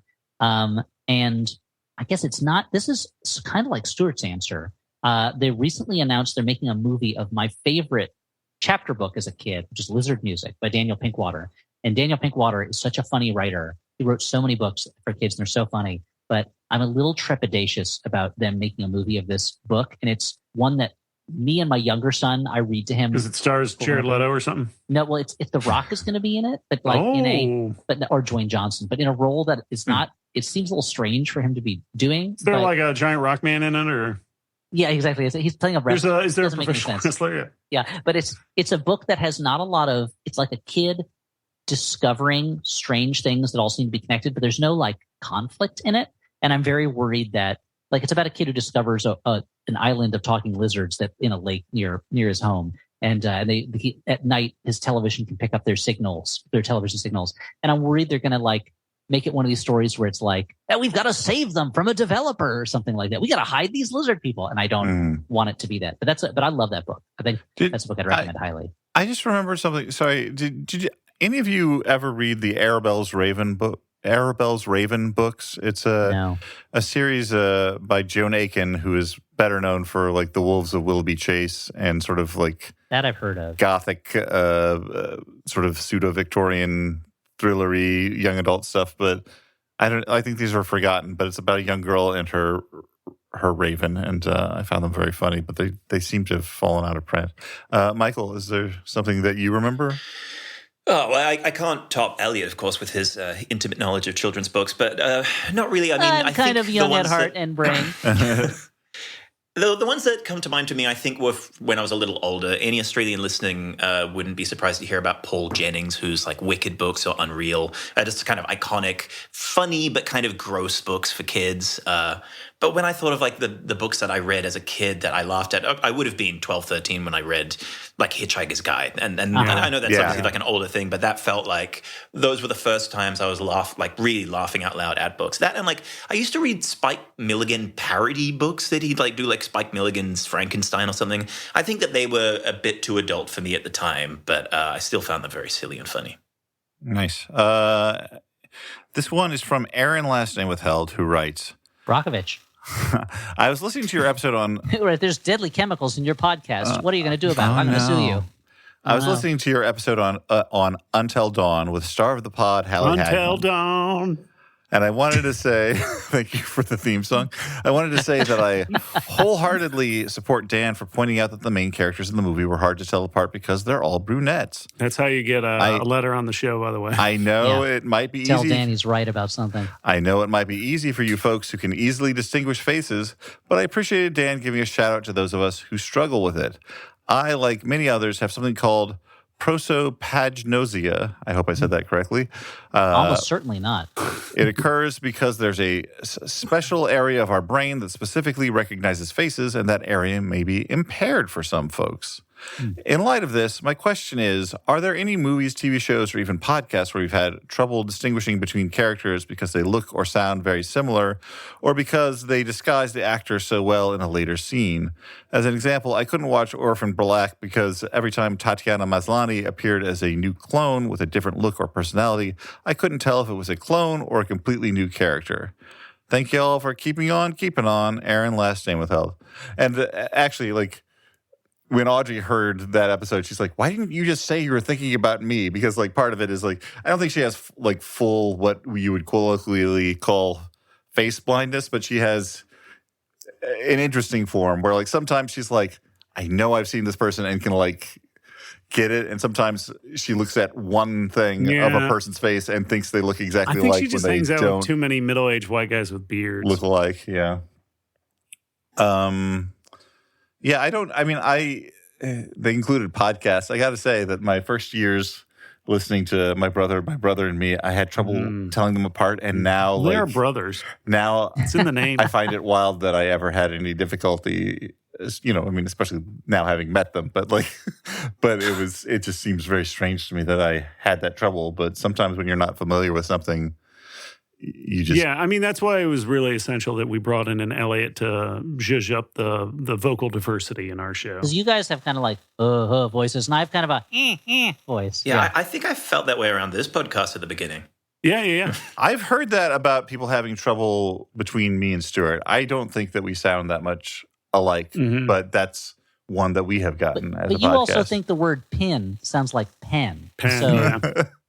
I mean, I'll find some regional problem of yours to make fun of. Like I don't think there is. Midwestern I'm just dudes. playing Super Mario Brothers over here. Nothing I say wrong. I have a movie answer to this, which is I really enjoyed the movie Dunkirk, but I could not tell most of the characters apart. They all looked like the same guy, and to me. And so I had a lot of trouble keeping track of who was who. Luckily, that's a movie where it doesn't really matter. It's not rich with unique characters, but I felt like every new character until Mark Rylance came on as the guy who owns a boat. I feel like everyone, I was like, oh, it's like a young Britishy guy with dark brown hair. Okay. It's another one of those. Vaguely handsome. And I could not tell anyone apart in it. So yeah, good thing. One guy is in a plane with a mask over his face. The other most famous guy in the movie, but can't understand what he's saying, but I know who he is. No, but that's how I knew who he was, because I couldn't understand what he was saying. I really struggled with this movie called The One to differentiate between the characters of Gabe and Yule. I kind of have the opposite answer, whereby rewatching like The Prestige, where there are two Christian Bales, spoiler alert for The Prestige, and they're trying to disguise him. The first time I saw it, I was fairly young and I didn't notice it, but knowing that twist going in, it's crazy to me that nobody can tell that those are two Christian Bales. They do a great job, but it's just, it's a very famous, recognizable guy. Once you know it, on that one especially, I love that movie. And when I first saw it, it really took me by surprise. But yeah, once you know it, you're like, oh, okay, like, they're barely. Yeah, it looks like him. It's a little bit like they act wildly differently from scene to scene.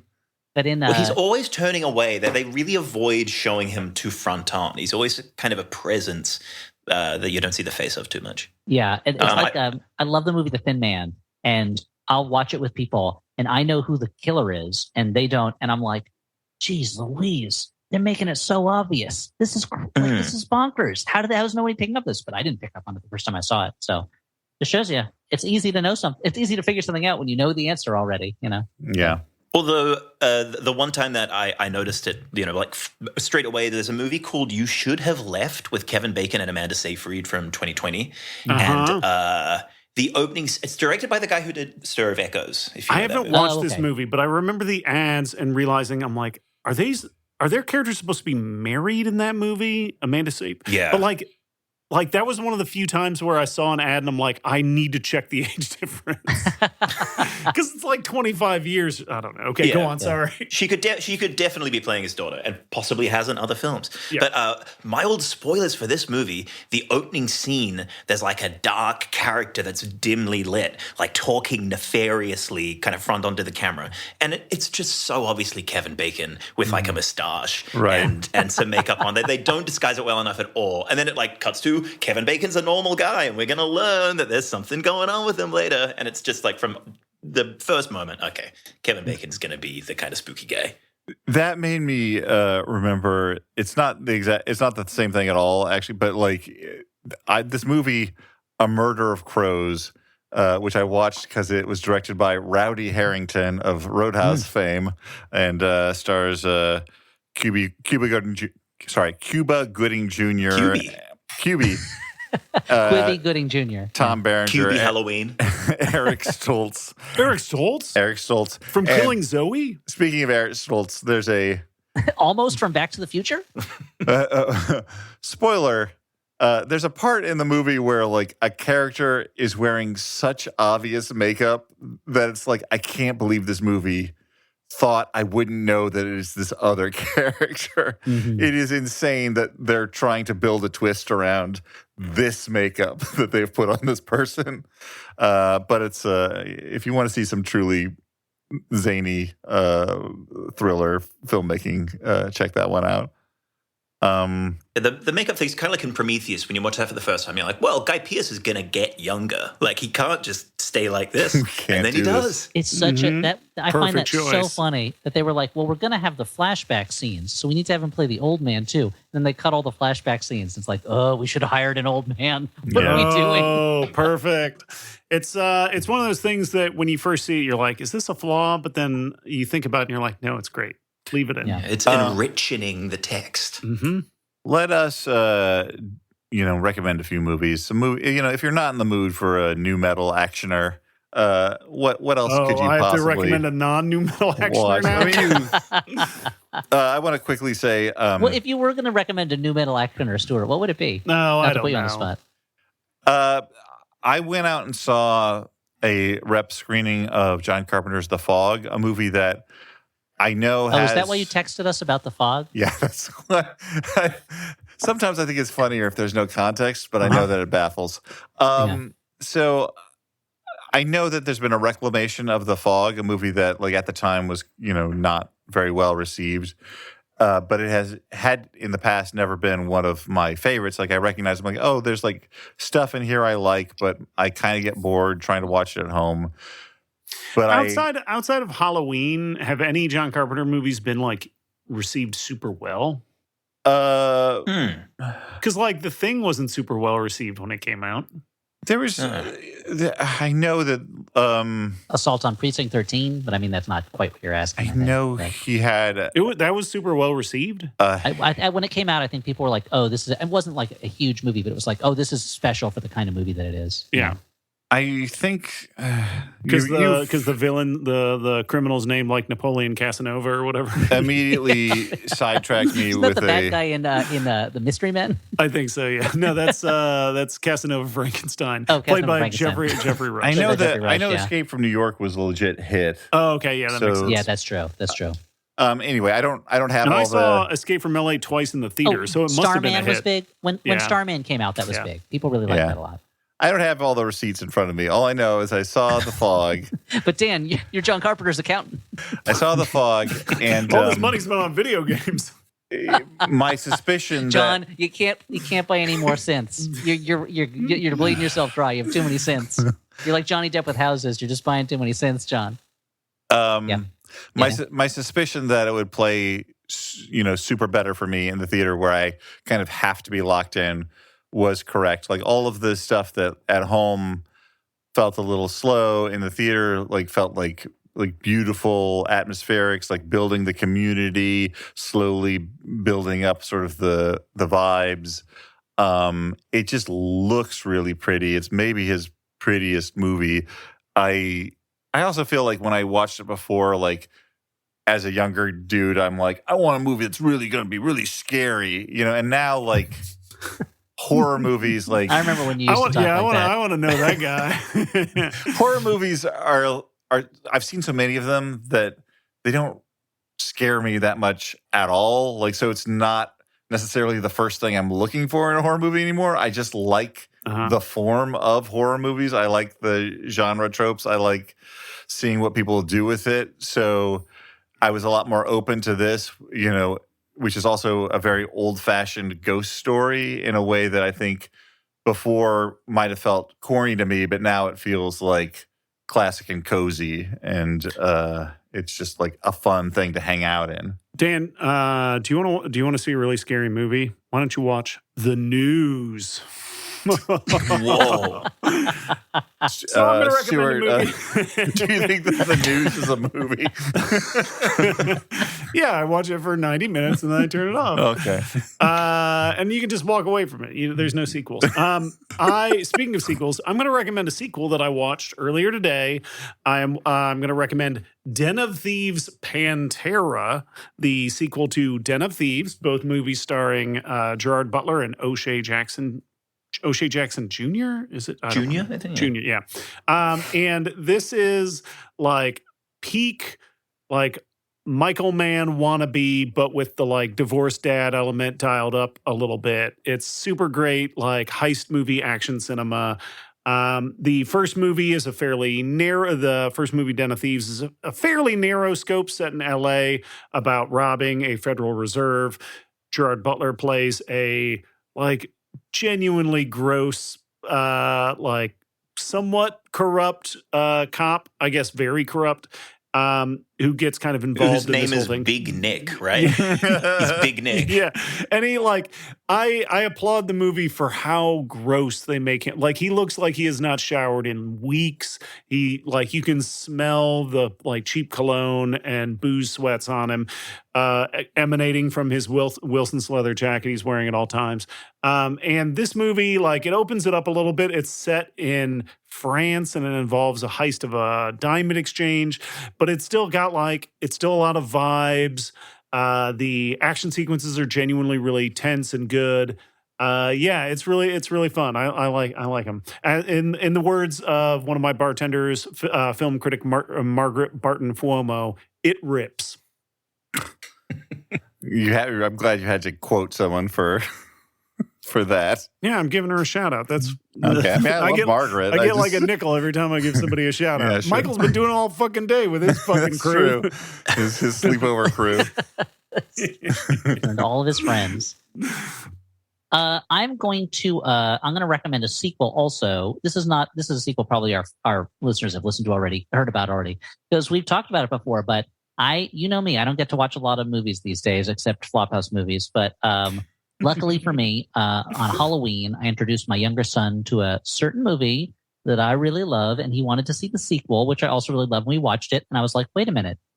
In the one, Dean Norris is like part of this like tactical squad. In this movie, Dean Norris is part of a tactical squad, and that movie is Gremlins 2, The New Batch, where Dean Norris makes a very short appearance as part of this tactical squad. So I'm going to recommend, we watched it. We watched Gremlins on Halloween, me and my younger son. He really loved it. He loved it so much. And so he wanted to watch Gremlins 2. When we finished watching it yesterday, Gremlins 2, and he was literally made him too wound up, and he had trouble going to bed afterwards because he was so excited. I get it. But he was like, this is my favorite movie now. This is my favorite movie before it was over. So I'm going to recommend Gremlins 2, The New Batch. It's just so fun. Watching it, I was like, this movie's so fun. We went to a screening of The Nighthawk, and I got too wound up. Yeah, he's running around. He's running in the aisles. It was so hard Hulk for Dan Hogan to put you had to down tell you afterwards. to sit down. Yeah. There's something about seeing and just the older I get, the more people in the cast I recognize for their other work. And so when I was a kid, I didn't know who Paul Bartel was, but like now seeing him in the movie, in the scene with Hulk Hogan is so funny to me. And just seeing like, I don't know, just everyone who shows up in it, seeing, why am I forgetting his name? Who plays seeing John Astin in it, seeing Henry Gibson show up and just in a wordless role. Like it's so funny. Dick Miller. I mean, of course, Dick Miller, but like seeing the actors who are in it, it's just so fun. So I'm going to say Gremlins 2. Why not? Watch it. It's super fun. Do it. Hell yeah. Really quickly on Gremlins 2, I was just in Spain for the Sitges Film Festival. And I never know what's going to happen to these festivals because I just like arrive and somebody kind of takes me around to what I do. I'm not really a planner, but there was one thing. It's like, oh, there's a dinner tonight. Just you and some of the other directors. We'll just show up here, get in a car, you go to dinner. And I got in the car and there was an older gentleman and he said, "Oh, hi, I'm Joe. I'm one of the directors." And I was like, "Are you fucking Joe Dante?" He was like, "Yeah, I am." And then he was super nice. Him and his wife were great, and it was a totally unexpected night of eating paella with Joe Dante. And I never thought that would happen. That's amazing. But he was very cool. That's awesome. Now that my pathetic name dropping's out of the way, I'd like to recommend a movie. Somebody we'd heard of after talking about all your childhood friends. Yeah, that's true. Shout out to my New Zealand childhood friends, Michael Van Beek, Thomas Sullivan Robertson, Samuel Dunford Baker. Miss you guys. Well, I don't reckon yearbook ad over here. Anyway, yeah, an ad for a yearbook. My favorite movie that I've seen this year, I think, is a movie called Nirvana, the band, the show, the movie. I don't know if that means anything to you guys. Yeah. Nirvana, the band, is this show, this kind of comedy duo / collective that's been making stuff for almost 20 years now. Starting on the web and then becoming a television show. And then they've made this film. Matthew Johnson, you might know from, he directed things like Blackberry. and some other stuff. But I watched this movie, and it is just kind of it's so fun. It's so funny. I was at the premiere at South by Southwest, and just the vibes and the laughter in the room was insane. Like, not only is it just an insanely funny kind of Back to the Future parody about traveling back to 2008, but it is like a feat of low budget filmmaking that it's incomprehensible how they pulled off some of the set pieces. A lot of the stuff that those guys do is they will kind of shoot in public with slightly hidden cameras. And then if a member of the public gets involved in the scene, they'll happily bring them in and then like rewrite other scenes to shoot earlier in the movie so that this weird interaction that they haven't written feels like a perfect payoff to something that was set up. So it has this just really elastic quality to it where the film is just like a joy from start to finish, but thinking back on it from a technical point of view, it boggles the brain that it exists. And I was really, really flabbergasted of it as a work of filmmaking. And so it's super, super fun. Do you know, is it? I was reading about that the other day, and I was trying to figure out how I could see it. I was wondering, do you know if it's available anywhere yet? It's being distributed by Neon, but I think it's a pretty limited distribution. I think that they were doing a city-by-city tour in the States. So I'm sure it'll come out to streaming sometime eventually. But if there's any chance to see it in a cinema, I think it would be it was a raucous experience for me. And I went as a fan, but I went with somebody who'd never heard of them, never seen any of their stuff, and he had a great time as well. Yeah, I've heard great word about that. I'm very curious about it. But now we should give you a chance to plug your own stuff if you so desire. Oh, sure. I don't have a lot to plug. I guess I'll plug the movie Together, which I wrote and directed and came out earlier in the year. It's now available on streaming. So check that out. It's about two people battling to become one, right? Yeah, it really, really is. How apropos. Yeah. But, it's a horror movie. It's a body horror. I'm really proud of the film, and I think Dave Franco and Alison Brie are great in it. I've got Dave in my background here, kind of screaming at us, which is good fun. But it's you'll laugh, you'll cry, it'll change your life. I heard it was a movie about Alison Brie touching Dan's shoulder. Okay, let's not. Yes, it was. Thanks again for that. I didn't. That makes it seem like I sent like a voice memo. I casually was like, oh, that was a high point. Anyway. I didn't know a Said in text message could be sweaty. Yeah. The text message said in parentheses, creepy. Thanks again for that. But it seems like the movie's been received really well. That's great. Was that like a shocker for you, or you?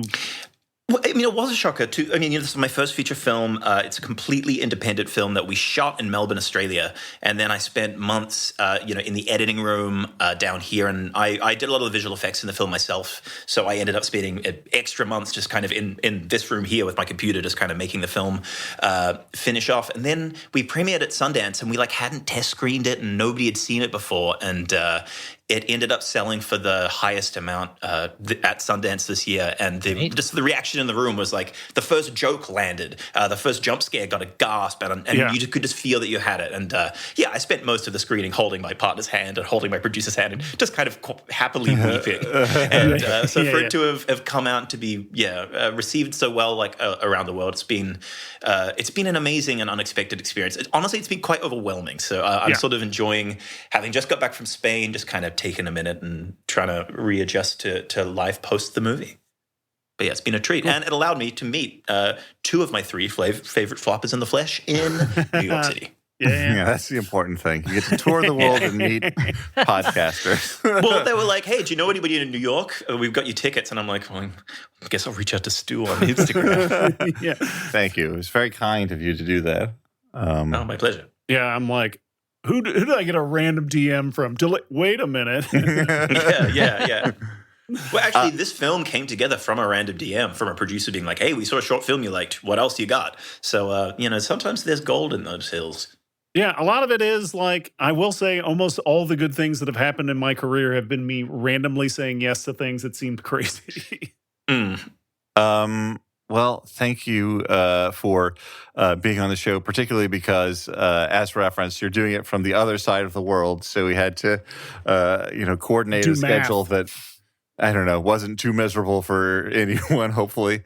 Hey, what else would I want to do on a beautiful Saturday afternoon? Excellent.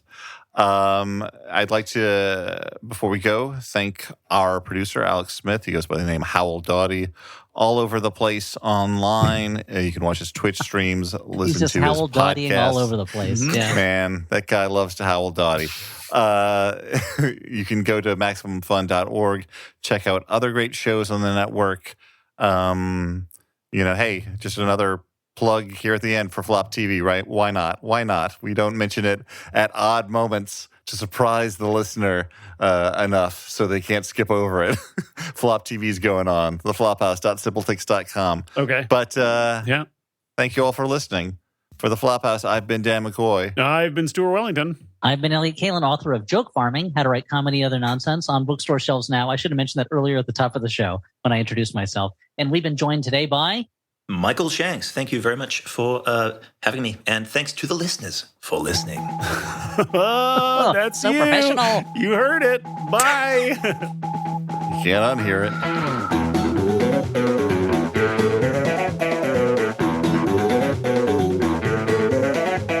Elliot's in a seductive mood because it's... It's late as hell over there. What, 6 o'clock? It's 5 o'clock. Oh, damn. 5:04. Oh, man, it's the very demon witching time hour for of Elliot. This is when we get pretty loose around here. It's where Elliot starts sending his "you up" texts. This is when I take a break from work, and then I don't pick up again until 9 p.m. Ooh. Pretty hot. Yeah. I see by your card, Stuart, that you're on summary duties. Yeah. Would you also like to introduce our guest? Yeah, I figured. Okay. It's fascinating to see the sausage get made. Yes. Oh, wow, yeah. You're like, wow, I didn't realize it was so It's sort of like professional. the sausage kind of like falls down the stairs and somehow gets into the casing during the process of falling. A lot gets Picks up a smushed out. Band-Aid. Yeah. Maximum Fun. A worker-owned network. Of artist-owned shows. Supported Directly. by you.